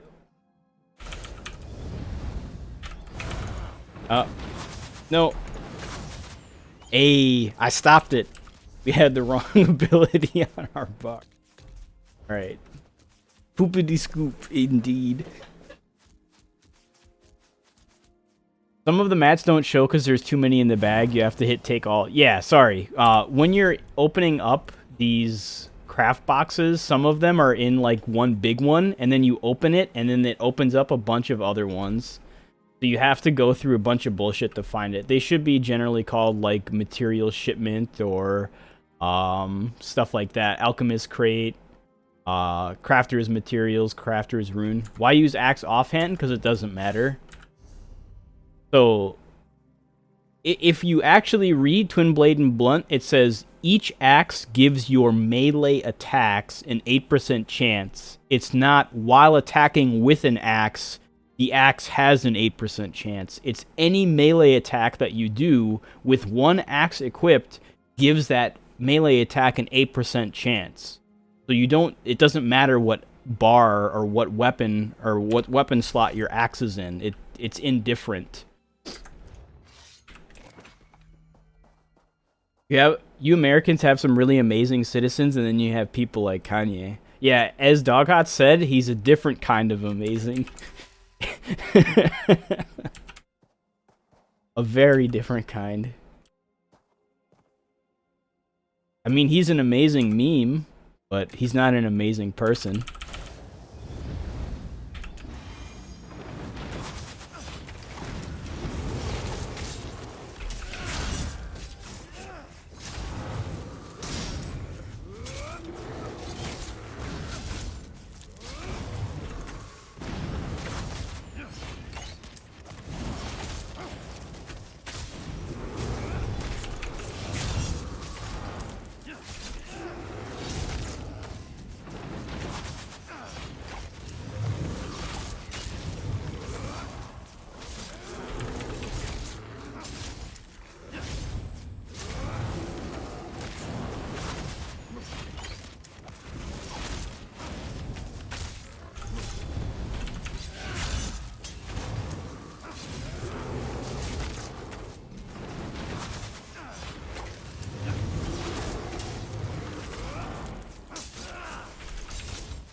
Alright. So, what's our Ravager uptime? Yeah, it's still only 48%. It's doing a lot less damage than we were with Yokeda, so I'm not feeling that one. I'm not sure what would be proccing Ravager, because it's definitely not Reliquin. So if I get a bunch of stacks on our back bar, then I swap to my front bar, just like sit here and wait and see if Ravager procs at all from it. I know Celine's does, obviously. The bear is hungry for some Reliquin. But I'm not seeing Ravager procced off of something right there. I think it was the poisoned status effect. So let's actually take off of our poisons and make sure we have no other variables that would proc it. Only direct hit stuff like light attack, initial dot damage, and it. Well, the thing is that Celine's says the same thing that Ravager does when you deal melee damage, when you deal direct melee damage, but Celine's is proccing off of other stuff. So that's the thing is that, yeah, dots don't proc it. Well, dots are proccing Celine's, and Celine says it needs to be direct damage. So Ravager just procced. I wonder if that was because I'm bar swapping to my light attack? Actually, is that what it is? Or is it proccing off of Reliquin?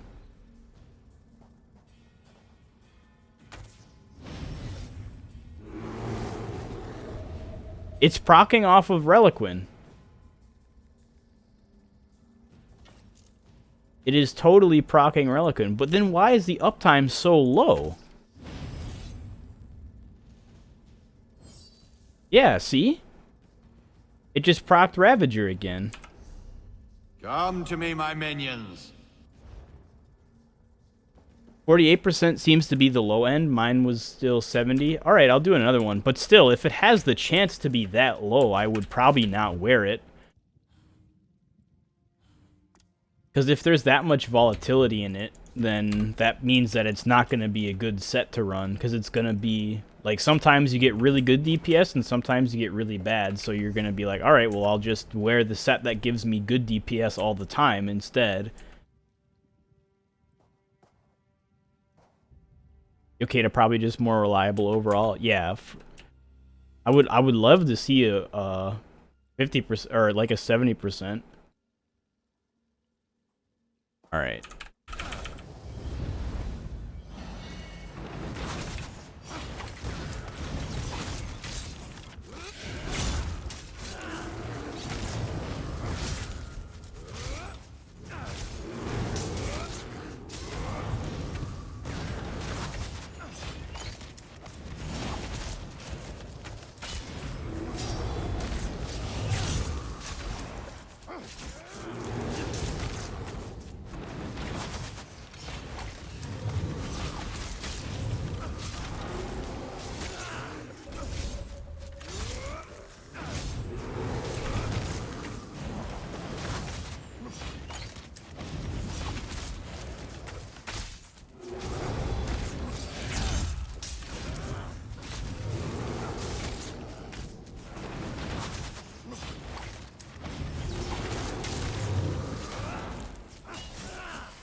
Gotta start our execute soon here.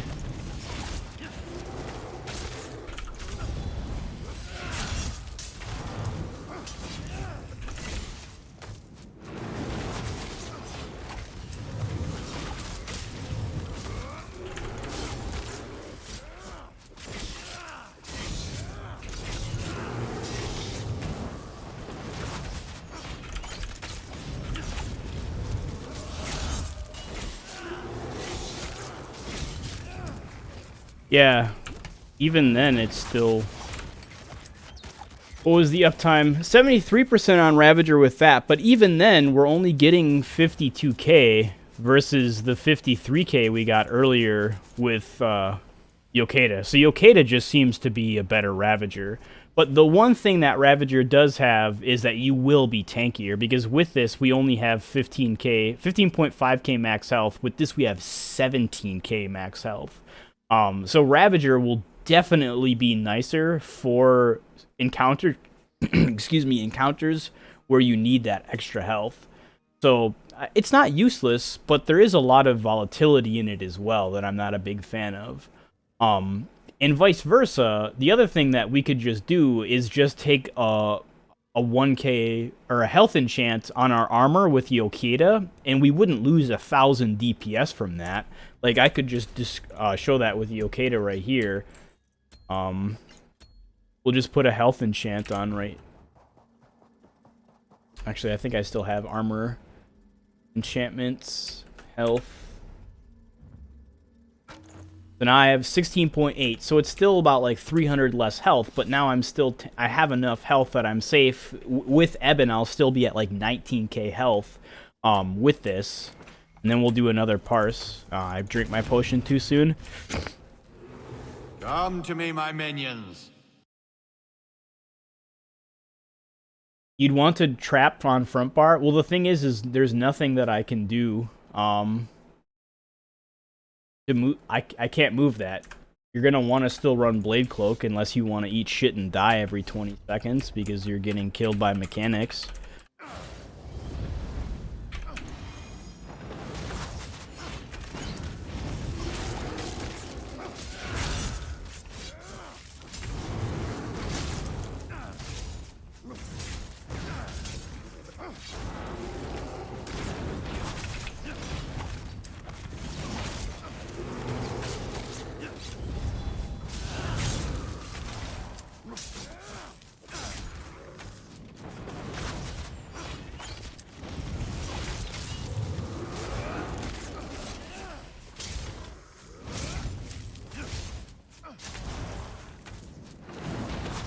Did I pull a little bit early or something? Why is our DPS so low?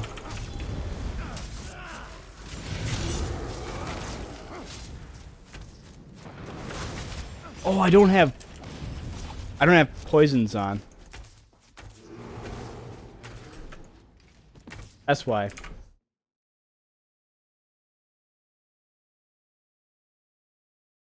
Need to publish Ravager Abyss so I can sell my Ravager. Did you swap your weapons? No, I didn't. Oh. Yeah.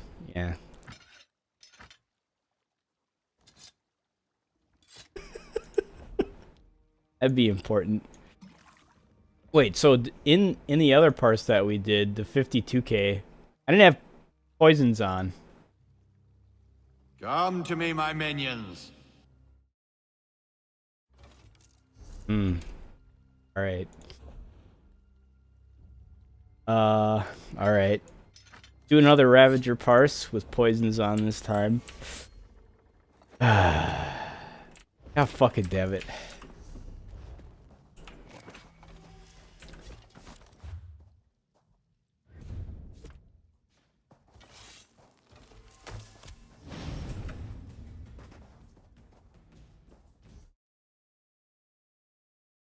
I have to know eating shit and dying to mechanics every 20 seconds is a part of my culture, and you should stop disrespecting that. How you doing, Santo? Good to see you. If Reliquid is being procced by, is proccing Salides, is it getting buffed by Master at Arms? No, I tested that. It is being buffed by Thaumaturge. It's like Twisting Path, whatever it is. It's the health enchant? Yeah, it's definitely not that. Oh, God. Alright, well, now I need to put stamina enchant back on this.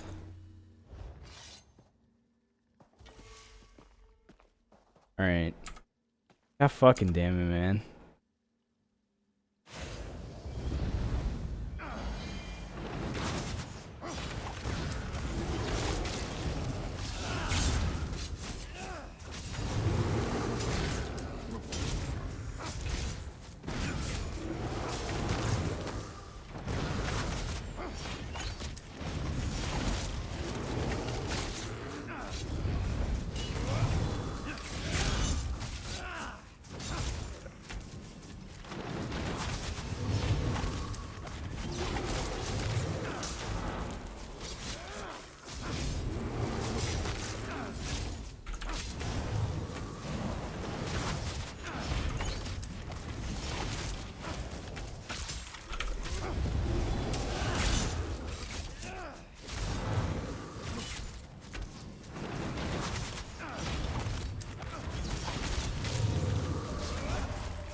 So even with that, what was our uptime there? Ravager is still 70%. So it's still, even with poisons, it's still a little bit lower.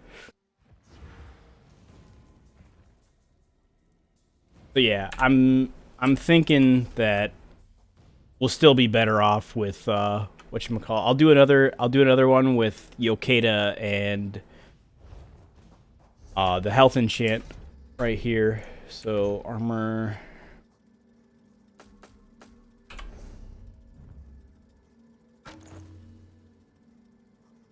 max health. Try Ravager with backbar in cap. What advantage would I have with that?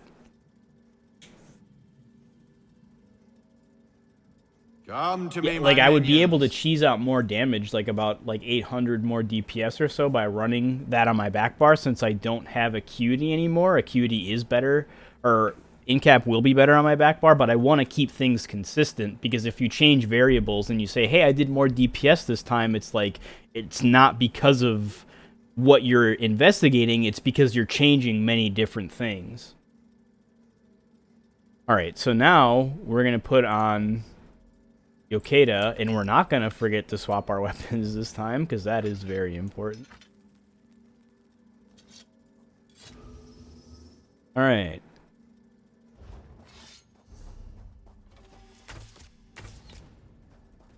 Also, Dawnbreaker will buff more of your stuff because of the proc. Well, the thing is I talked about this a little bit earlier, was that you have higher uptime on in-cap if it's on your front bar than you do on your back bar.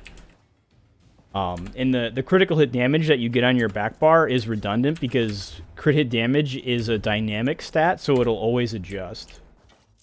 You don't have an assassination ability. So, yeah, that's... I literally just said that. There's a 4-second delay for you guys, but crit hit damage is not a passive stat. Come to me, my minions. So even if I apply Trap Beast and I don't have the hemorrhage passive, and then I swap to my front bar where I have it, it will immediately activate.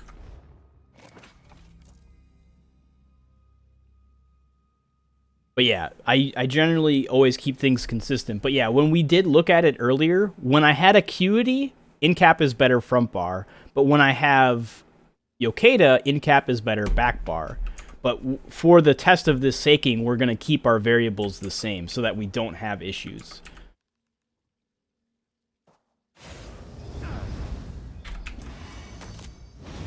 Okay, Endless Hail just vanish. I like that. The reticle pops up and then it just goes away. Enchant. What are you talking about? What enchant? My enchants are fine.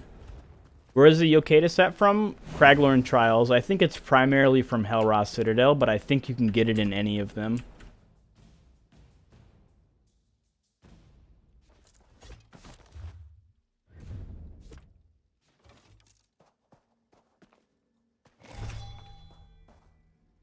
Health enchant? I already put it on. It's right here.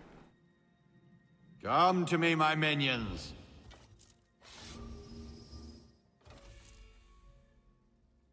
We're keeping the health enchant because people wanted to say, they wanted to compare Ravaging's extra health, because that's the advantage that Ravage has over Yokeda, is it's 1,000 less DPS. But we want to put the health enchant on.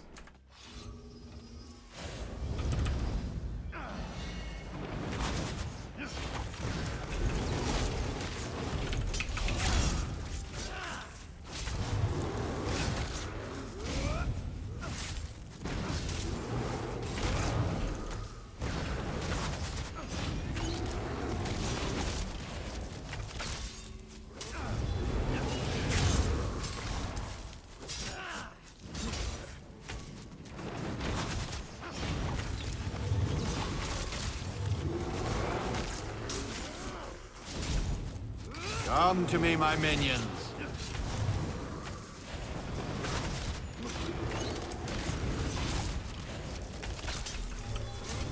Come to me, my minions.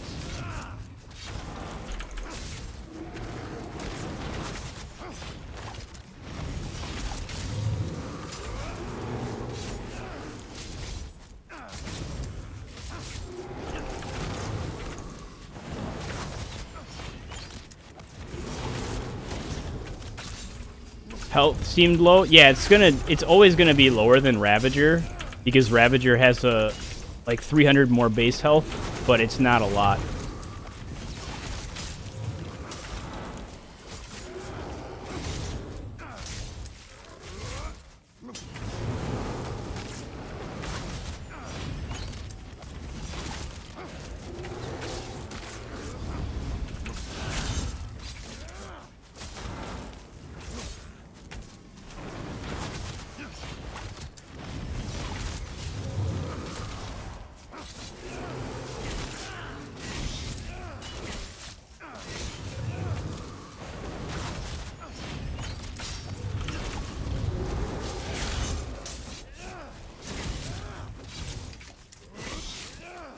Might have to do another one. Seems like shitty RNG on that. I love how you can have a 3k DPS difference between... Like, what did we do? Load fight. Did we get our 53k earlier?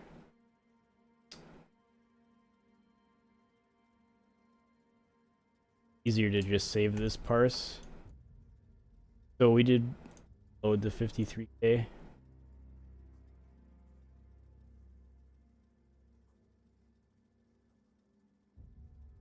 Or just delete all of these ones in between.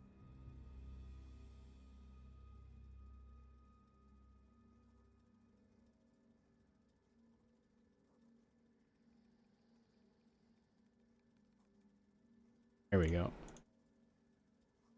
So our max hit between these. Why is it that much higher? Why is our weapon damage like 200 different between these?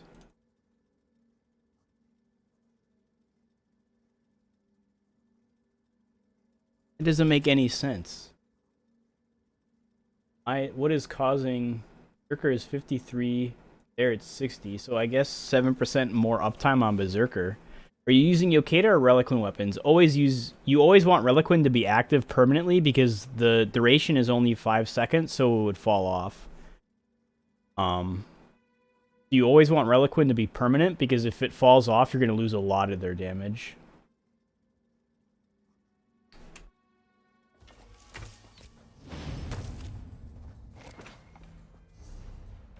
Make sure that everything is... Yeah, I have 5 pieces active. Come to me, my minions. Heavy.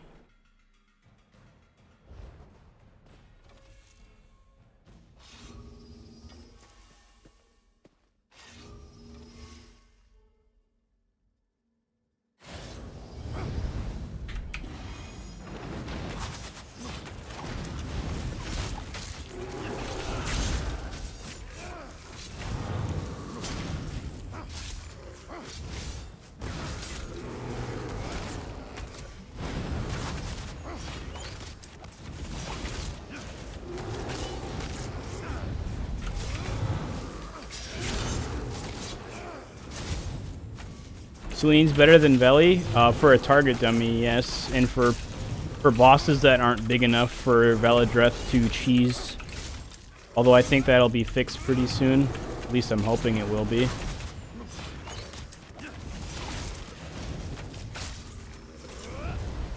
Although honestly, both Celine's and Veladreth are both being cheesed in their current application, so... How is Zan's? On a stamina character, not that good. You don't have enough penetration for it to be good.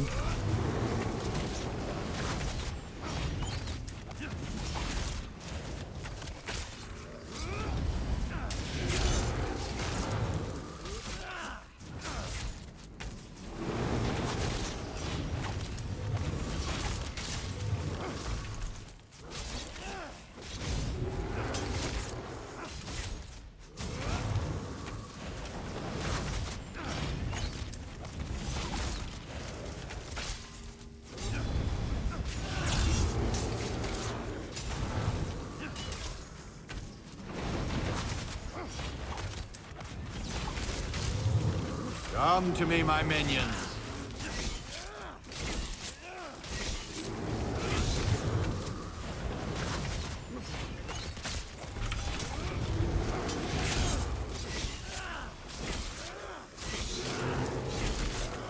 I guess... no, that one was better. Yeah, I guess if you really wanted the extra tankiness, that... If you were still learning Stamina Nightblade, or if you were doing a fight that was a lot more survivability intensive, you would definitely want to take Ravager over Yokeda. So there would be that advantage of Ravaging. So it's still really, really strong, and you get the extra tankiness out of it. But in a full DPS scenario, you'd be better off with that. I'm surprised that 1,000 stamina, I guess after the reworks to light and heavy attacks, it does have a pretty big effect on your DPS. So our max light attack was 11.5 or 11.6k with this, and then it was 12.2k. So yeah, 600, almost 700 damage gained off of just light attacks alone between that extra stamina. Yeah, we're losing 1,000 and 1,207 stamina in total my minions. between the two. So I guess that does have the advantage. How are we getting higher? Oh, because that's another... So with Ravaging... Did I save that Ravaging parse? I did. What would be best to use with Reliquin? Ravaging or Yokeda, as far as we've seen. It's beating... Both of them are beating Mechanical Acuity. Zelene's is proccing from Reliquin? Yes, it is. Hey, Gil, I just got 2 Vicious Maces. How bad are they? Maces are really, really bad. Never, ever use Maces. They're horrendous, unfortunately. I guess with this... no, I don't. Come to me, my minions.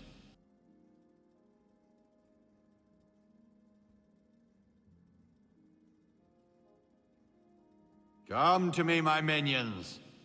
Yeah, horrendous. Maces are complete and utter garbage because of how the calculation of where they fit into the formula is. They apply after after armor reduction. So since you have things like Alkosh, major fracture, minor fracture, and infused Torrigs, you're removing a lot of that 20%. So if we look at it, pull up our calculator here.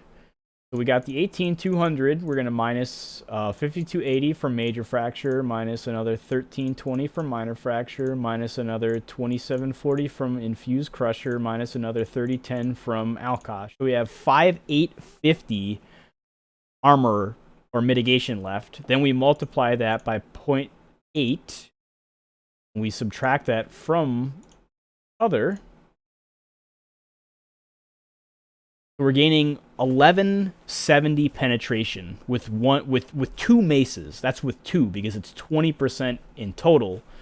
So if we divide that in 2, you're only getting 585 penetration per mace. That's just barely 1% DPS per mace. So again, never ever use maces ever.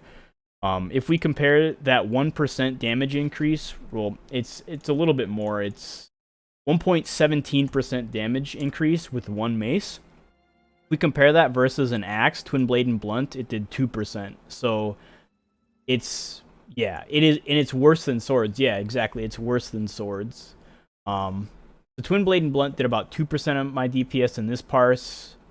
It did about 2.8% in this parse, so it's generally between 2 and 3% of your DPS, so one axe is generally 2 to 3% of your DPS, while daggers are even more, because you're getting 5% crit chance, which is RNG. You're not always going to get 5% crit out of it, but if you multiply that by your critical hit damage modifier, which is 89%, 0.05 times 0.89, that comes out to 4.45% overall damage if you're getting the full listed effectiveness out of that crit.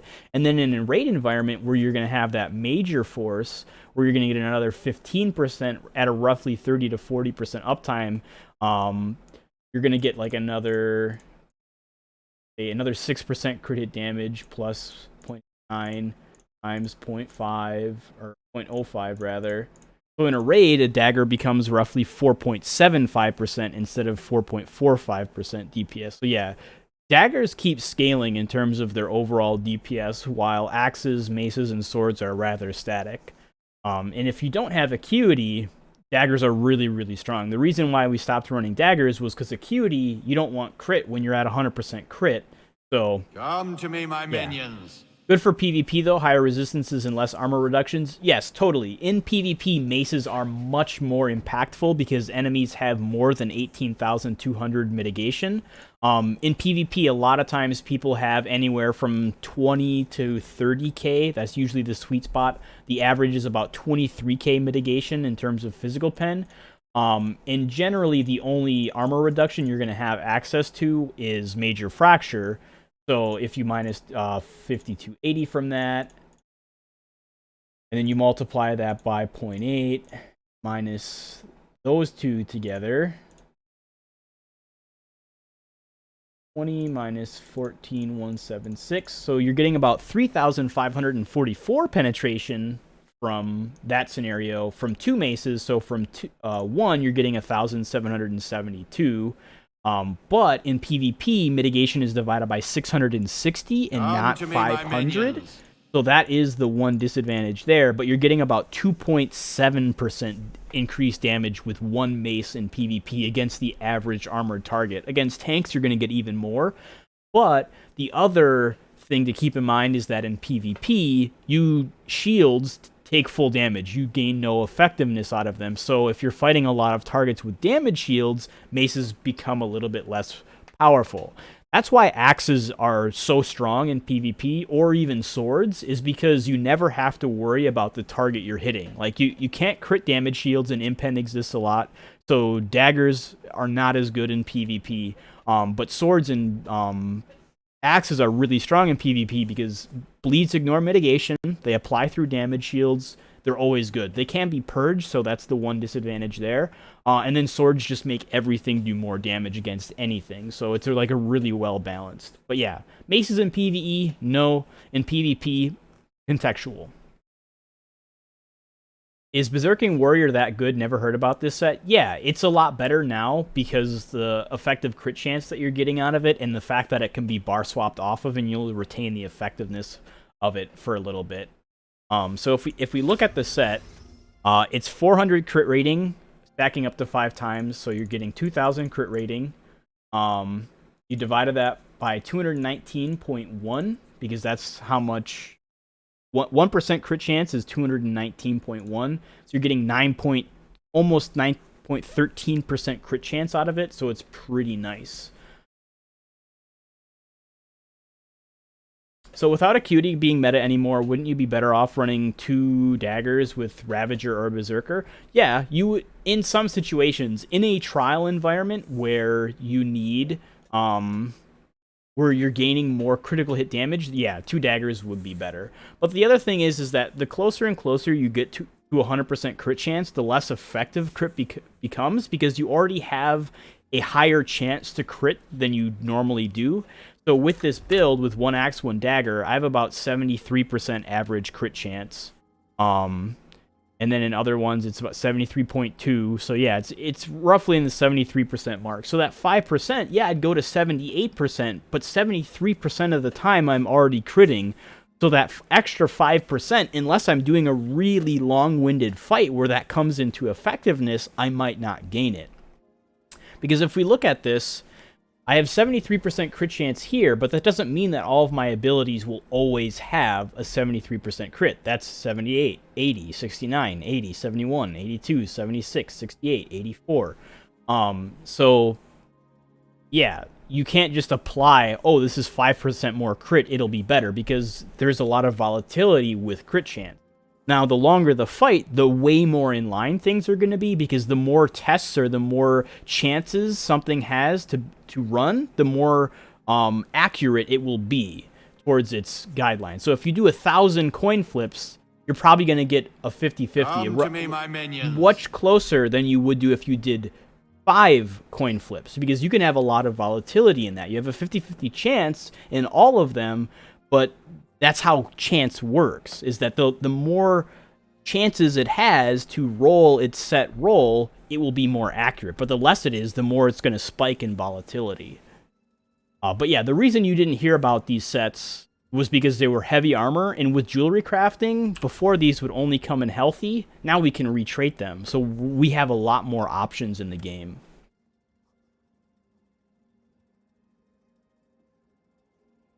So without a... No, I already answered that. Heavy set, yep. Would you run Ravager on jewelry and armor or on weapons? You run it jewelry and weapons. So the setup you do is if you're running Reliquin, you run jewelry and dual wield with your other 5-piece set, which is either going to be Ravager. You can still run a cutie if you don't want to gold out another set, or advancing Yokeda. Those are the 3 big contenders that I've found this patch. You can run something like Vicious if you're struggling with sustain, or Hundings if you don't want to gold something, but you're going to see a big damage difference between the two. On which hand should I put Axe and Dagger? It doesn't matter. It does not care which one. You have Bloodthirsty trait on all 3? No, I have 2 Infused and 1 Bloodthirsty on all of my stamina characters at the moment. That's what I've found to be best, is 2 Infused, 1 Thirsty. So, yeah. And then, how's Automatons? I would never use Automatons on this class, because if we look at my damage... This is disease damage, this is disease damage, this is poison damage, this is poison, this is poison, this is poison, poison, poison. I would never run automatons on a Stamina Nightblade. So is War Machine and Mechanical Acuity very much behind now? No, War Machine is still pretty close. War Machine still works really, really well on the Stamina Nightblade, especially because you'll have a high uptime and you're going to have group utility. So this is just for single target where I'm focusing on myself, but if I was worried about group DPS, then I would run War Machine if no one else in my group was running it. Does the Bloodthirsty enchant work with abilities? Yes, it works with anything. Bloodthirsty works with literally everything. Even if it has no coefficients, it will work with it. So it works with things like pets. It works with things like Power of the Light, which only uses your max stam. It uses things like item sets, which don't scale with stats. It uses everything. How much behind is Twice Fame compared to the other 2 sets? I guess we can do that final test, and then I'll probably call it, because my throat is really starting to hurt. We'll do one more where we do 5 Twin Fang and see how that plays out. So, medium trial sets. Twice Fang Serpent.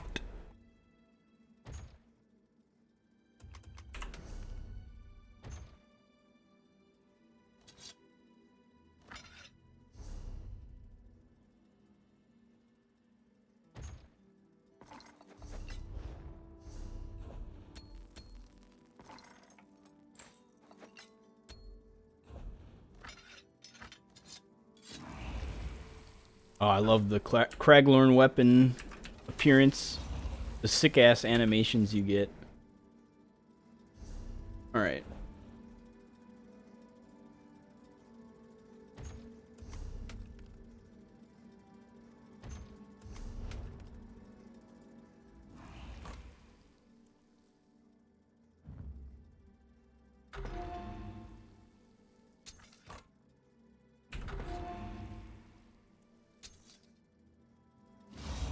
Yeah, all of the Craglorn sets have unique animations to their weapons. The shield one has like this really cool glow that starts at the tip and then expands outwards. It's really cool.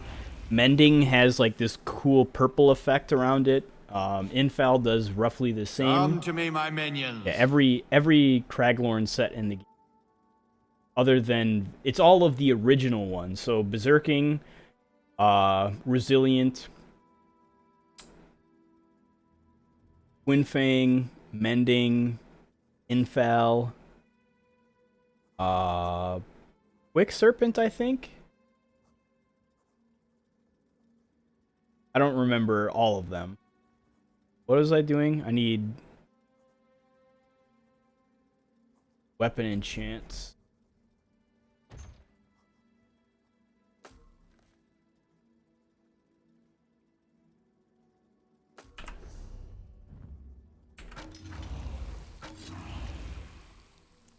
And we need to make Come to me, my minions.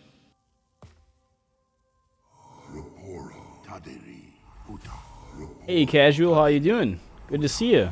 Come to me, my minions. Enjoying a fine beer on this day? Or are you at work?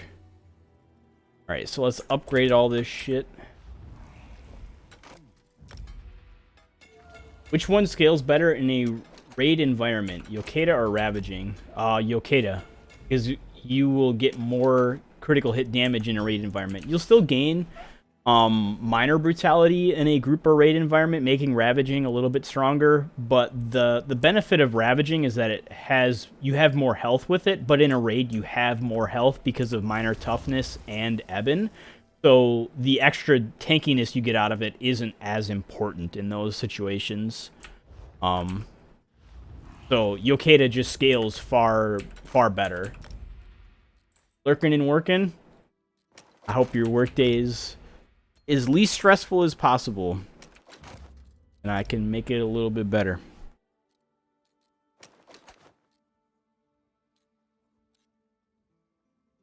Wait, is Ravager good for stamina in PvE? Outcast said it wasn't worth, but I'd like your opinion on it. It will depend on the class, so you will need a lot of direct damage to do so. So the Stamina Nightblade in particular has more direct damage than most other classes. And the other thing is you need to have Reliquins with it, because Reliquins is proccing it.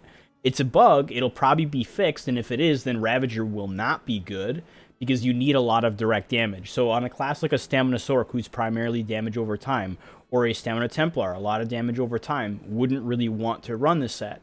But on a Stamblade, you will, if they don't fix it. And Reliquin, again, is proccing it. Alright, so we have our weapon damage, we have our enchants, we have our... Oh yeah, now we need to retrade.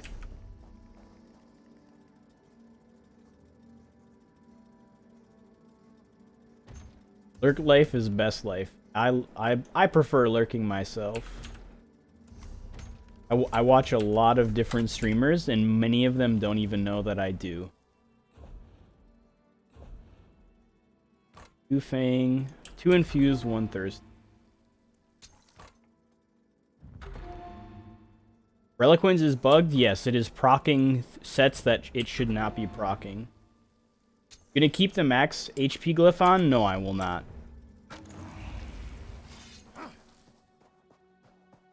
Can poison damage be direct damage? Yeah, it can. It's not based on the type of damage. It's based on the type of attack. Alright. Drink our potion here. Yes, alright.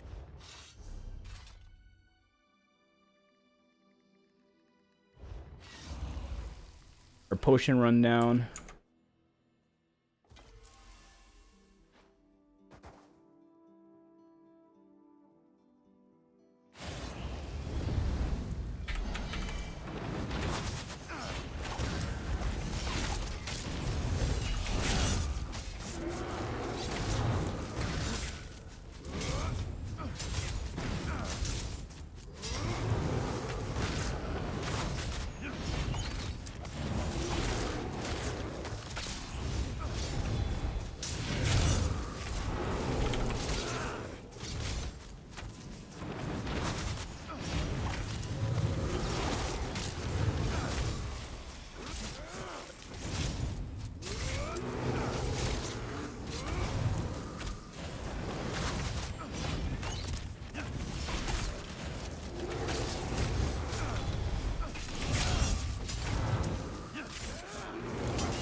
It's doing relatively well before execute. It's not as good as Rav, but...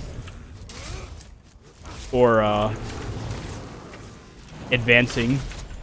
It's roughly in the same zone.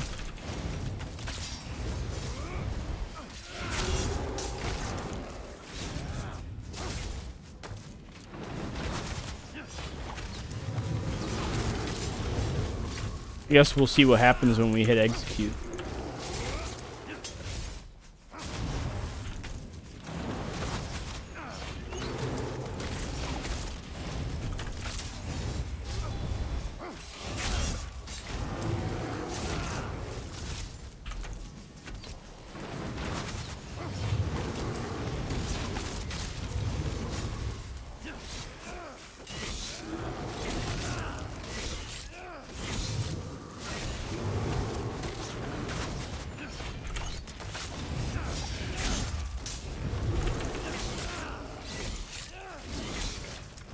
So still only about 52. We'll do another parse just to get a decent uptime. My mind is all over the place. Just to get a little bit more comparison with it. What do you think the weakest stamina setup will be in Somerset? What it is now, Stamina Warden?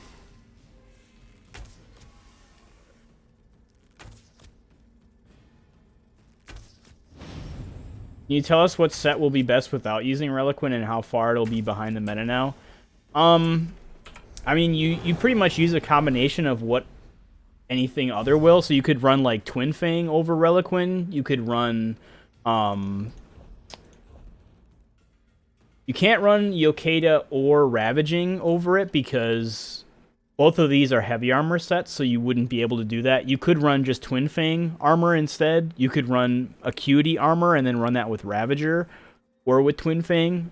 There's some different stuff, but they're going to be like 2 to 3k behind Reliquin because Reliquin is really, really strong. Need 100% bear uptime. Yeah, all you hear is Celine's proc. I can't even do the roar because my throat is fucking killing me.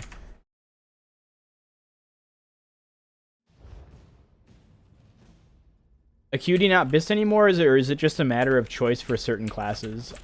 It's not BIS on anything that I've seen anymore, but it is still very close, so it's more of a preference thing, and each one fits into its own encounters. Like, Sororia is better than Acuity on all Magicka classes, but you can't always run Sororia because there's going to be high mobility in some of those fights, so Acuity will be better in those environments. So, like, on, I tested it on Magsork, and Magplar it didn't do too well on, but on Magsork it did well with, because Force Pulse has a lot of chances to proc it. Mag DK was still keeping it up relatively well, but it wasn't super good. But again, comparatively to other sets, it's still better.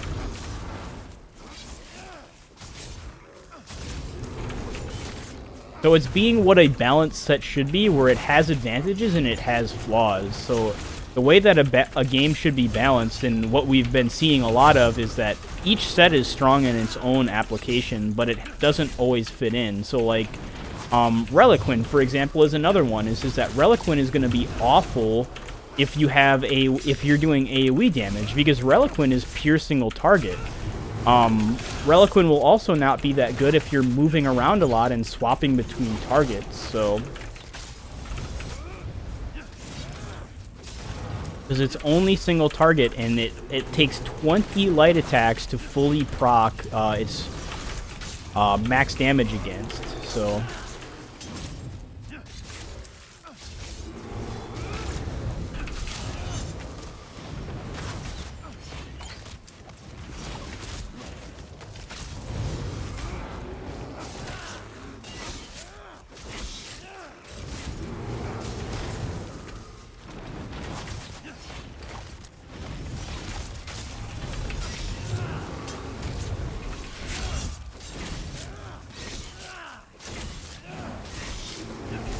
Ooh, holy shit. 54.6. Alright, so Twin Fang in his solo application is looking really, really good, actually. Although that's a huge DPS volatility between those two. We went from 52 to 54.6. So, I mean, there you have it. What other set can you run other than Reliquin? Twin Fang. Because Twin Fang is doing really, really well as well.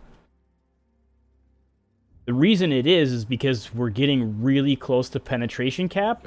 So in a raid environment, Twin Fang is not going to scale well at all, because you're going to have more sources of penetration or armor reduction in a raid versus in a group scenario or in solo where you don't. So yeah, Twin Fang looks really, really good in environments where you don't have a lot of penetration. So it'll be good in... but you have the Lover? Yeah, I do have the Lover. So that's another advantage of it. You have to keep that in mind. Yeah, that is true. I mean, it'll depend, because since we are losing, whatchamacallit, I don't even remember what it's called.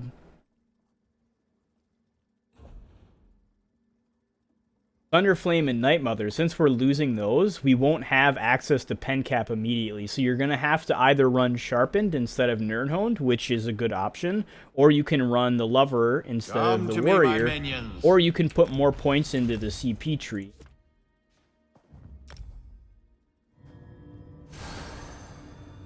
Come to me, my minions. We'll do another one with Warrior.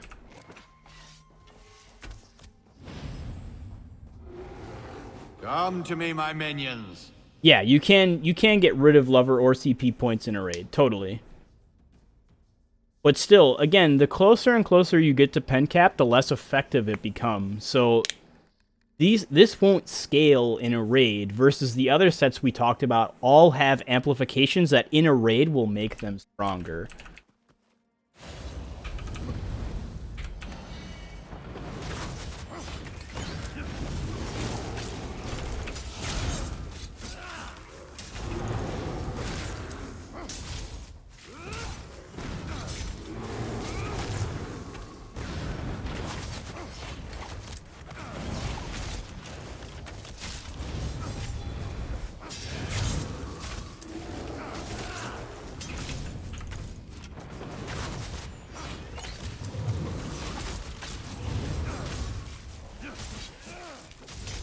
Come to me, my minions.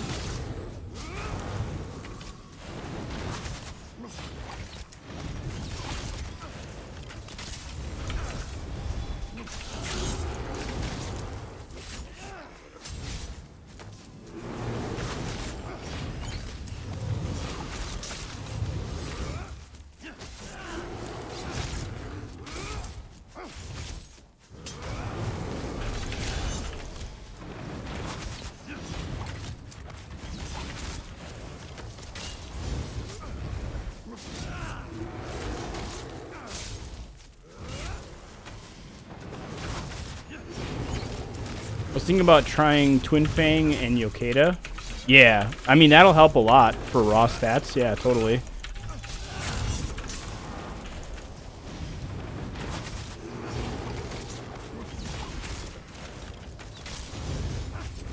Come to me, my minions.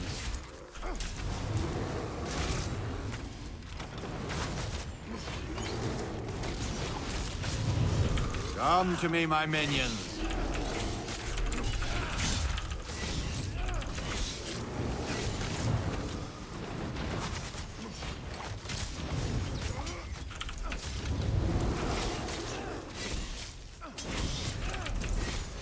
So considerably less without Lover. Losing a lot of pen there.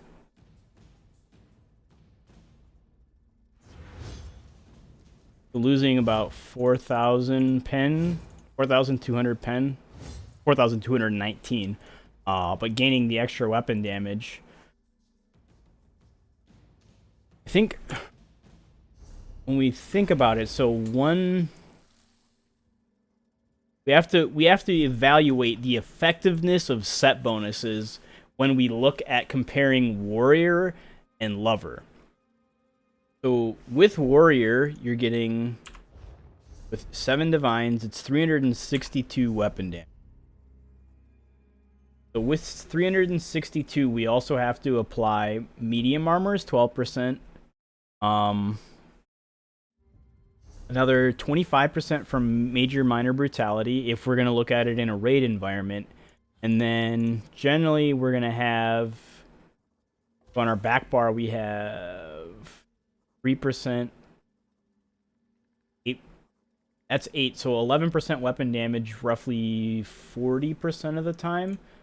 11 times 4, 44, 4.4% plus 0.5 plus 0. So we have 41.4% additional weapon damage multiplied by 362. So 100. Whoop. The Warrior gives us 511 weapon damage in a fully optimized raid environment. And if we break that into set bonus efficiencies, that is divided by 129 times 4. So the warrior is giving us roughly 2.806 set bonus efficiencies of weapon damage, because you get 129 weapon damage from one set bonus. And if we broke, warrior is giving roughly 2.8 of those in terms of effectiveness. Then you get a penetration value of 1487. And Lover cannot be amplified in a raid, so all we have to do is look at the 4196, I think it is, right? That's the full amount of penetration you're getting. 4196. So if we break 4196 divided by 1487, that is 2.82. So it is more efficient to use the Lover than another set. But now let's also break down Twin Fang versus another set. We can't really compare it versus Reliquin, but we can compare it versus well, I guess no. Yeah, we'll break down Twin Fang. So Twin Fang, we're getting roughly a 75% uptime there, a 76% uptime there, 75, 73. So we'll say it's a 75% uptime on Twin Fang Snake in terms of penetration. So you're getting a maximum of 4,000 pen times 0.75. So you're getting 3,000 penetration roughly out of Twin Fang overall. So if we divided that by 1487, that is only a 2.017%, or it's roughly 2.01. So almost just 2 set bonus worth of crit chance. But then, if we compare Twin Fang versus Ravager, Ravager is giving us 645 with roughly, I think, what did we get for Ravager? Like a 70% uptime on most of them. Go through all of the parses here.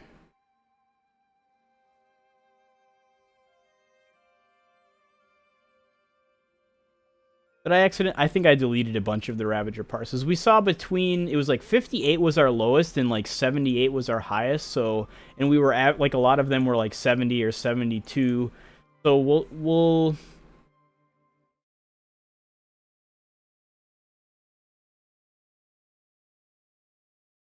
say the average uptime is 68%. Maybe we'll be lenient and we'll say 70%.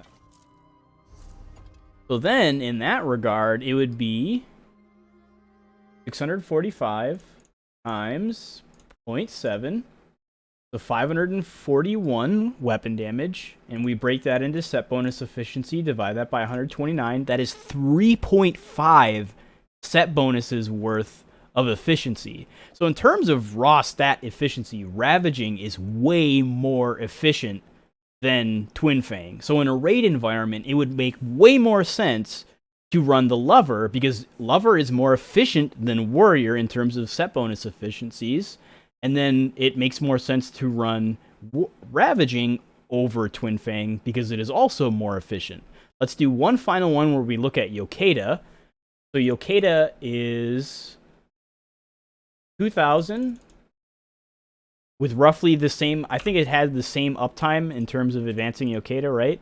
Berserking Warrior, 81% uptime there, 82. Oh, so it's even higher than Twin Fang in terms of uptime. I think it lasts like 1 second longer. So let's just say by 0.81. 81. So 1620 crit. And how much crit chance is in a single set bonus? 833. Divided that by 833. That is 1.94. So advancing Yokeida is not super set bonus efficient comparatively. So we look at all of the set bonus efficiencies. It's still most worthwhile to run Ravager and Reliquin. Although if you're not going to run Reliquin, then you would run like Ravager Twin Fang or Ravager Yokeida. But in terms of set bonus efficiency, the other thing that we have to do is we can't just break it down into set bonuses, because some set bonuses are stronger than others. Like weapon crit is like penetration is your strongest set bonus efficiency. It gives a lot of pen if you look at the effective damage. So now we have to start looking at how much effective damage each of these give. So a penetration bonus is, what was it, like 1487? So in PvE, 1487 is divided by 500. So that's a 2.974%, almost a 3% DPS increase from a single set bonus. So in terms of penetration, that is a penetration value set bonus. Now, if we look at a weapon crit is 833. We must first divide that by 219.1, because that's the 1%. You're getting 3.8% crit chance. Now, if we look at our average crit hit damage modifier, in a raid, it's going to be about... We're going to get another 4% or so, so it's going to be about 90% in a raid. So we multiply that by 0.9, and that becomes a 3.4. So crit is actually stronger. Crit is giving you roughly 3.42% DPS per set bonus versus the 2.974 of penetration. Now, the one thing is that, remember, crit can be volatile. It can give more than its value or less. So we're still going to look at it as a 3.4. So in terms of set bonus efficiency, that percent increase is much, much higher with that. Now, this gets tricky when we start looking at stamina and weapon damage, because those are flat damage modifiers. They're not percent damage modifiers. So if you gain extra weapon damage or stamina, you're not gaining a percent extra DPS. You can break it up and see how much DPS am I gaining, but that doesn't mean anything. It's giving you a flat modifier. So it would depend on your class, and that would be something that I would have to do on my own time, because that sounds like a lot of effort to break down in terms of effective DPS. But generally, we saw roughly a 1,000 DPS difference between a stamina enchant, which is a little bit less than a max stamina enchant. So I would assume a max stamina bonus gives us about 11,200, 11,1300, or 11,300 DPS, so 1.3k. So let's say about a set bonus of stamina gives us about 1.3k DPS to me, or my so. minions. If we look and we compare, let's say we're doing 50k base without any other sets. That 3.4% crit chance of that 50,000 DPS becomes 3.42. That's 1,700 DPS. So a crit chance modifier is better than a stamina modifier. We kind of already know that. Stamina is like one of the weaker stats in the game. Now we look at penetration. So if we do 50,000 base DPS and we do an additional 1.2974, we gain 1487 DPS. So it's about 223 DPS less than a crit chance in terms of effectiveness. But then if we look at weapon damage, I'm not sure what 129 weapon damage would be. Weapon damage is stronger than stamina, but not by much anymore. So if we're doing about 1,300 with stamina, I would assume we're doing about 1,500 or 1,600 with weapon damage per set bonus. So still, in terms of effectiveness, these set bonus efficiencies, some of them seem better than others, but you also have to look at what are they really giving us. I feel like I should do this as a video. I think that'd be a really good video for people, is breaking down set bonus efficiencies, because that's how I calculate how good a set is. How worthwhile is it to be run? Is it worth a lot of stats, or is it worth a very little amount of stats? And then what do those stats bring to the table? Like, are they really strong stats, or are they kind of like, Like, is it comparing crit chance versus stamina, or crit chance versus magicka? Like, crit chance is really, really strong in PvE, so you have to, even if the set, like if a crit chance value is lower in terms of set bonus efficiency, it still might be better than the magicka one, because crit chance is just better than magicka or stamina in those regards. So yeah, I think that'll be like one of the first videos I do for Somerset, is breaking down set bonus efficiencies, because there's just so many options in Somerset now that instead of saying let's compare this set versus this set versus this set, you're not going to get a lot out of that in terms of you making your own decision. So if I made a video that gave explanations of how these sets would be broken up into effectiveness, I think that would help players also be able to make their own choices, which is always my goal. So I think It's going to be a big project because there's going to be a lot of math, and I have to find a fun way, or at least a semi-followable way, or digestible is a better word, to format it, because I can't just sit here and talk. I'd have to find visual effects or something, or like a spreadsheet, or show that, so that I can say, okay, now you can follow along and understand what am I applying, what calculation is going in here. So yeah, I think that'll be the next like big ESO Let's Talk that I'll do, is breaking sets into set bonus efficiencies and then like breaking down what that actually means. But that's definitely going to do it for me today. My throat is just... Come to me, my minions. It is not fun. 0 out of 10 experience. I probably talked way more than a doctor would have suggested, but whatever, YOLO. Come to me, my minions. I just want to say thank you all so much for joining me today. I really appreciate it. Thank you all so much for the huge amount of follows. All I've been hearing today is come to me, my minions. Thank you all so much. I really appreciate that. You guys have made the transition into Twitch really, really seamless. It's been a blast. There's been a lot of support. It's been a lot of fun, interaction. There's way more interaction on Twitch, I have to say, than I'm ever used to. I really love the flow of chat and our ability to talk things through and give me ideas or point out mistakes or whatever it is. I really appreciate that. That back and forth is really what I thrive off of as a content creator.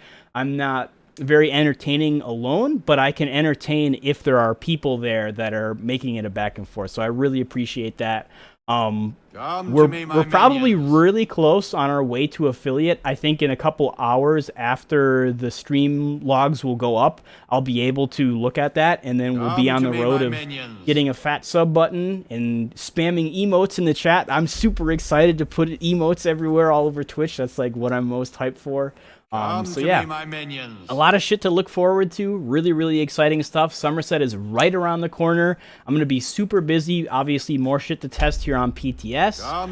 But we learned a lot today. Ravaging is really, really nice. Advancing Yokeda is really, really nice. Twin Fang is still doing really hot. And like the figuring out where they fit in. Mechanical Acuity is still an option for classes that might want to just not have to worry about mobility or whatever. They have a lot of direct damage, so there's some cool shit going on here. Somerset is looking to be honestly my favorite patch in the game in terms of balancing. There's so much at our fingertips. There's so much we can do. Jewelry crafting, two-handed set bonuses. New sets coming from the trial. The trial is a lot of fun. The gear in there is super rewarding. Sigic Order is really cool, really fun. Just this is gonna be a blast, and I hope you guys are almost half as hype as I am, because this shit is super pumped. I mean, there's even like the questing stuff that I'm looking forward to. The single player experience of it, that's really exciting too. So again, thank you all so much for joining me. I hope you have a wonderful rest of your evening, afternoon, morning, wherever you are on this wonderful green/blue planet. But until next time, I'll see you guys around. Come to me, my minions. Come to me, my minions.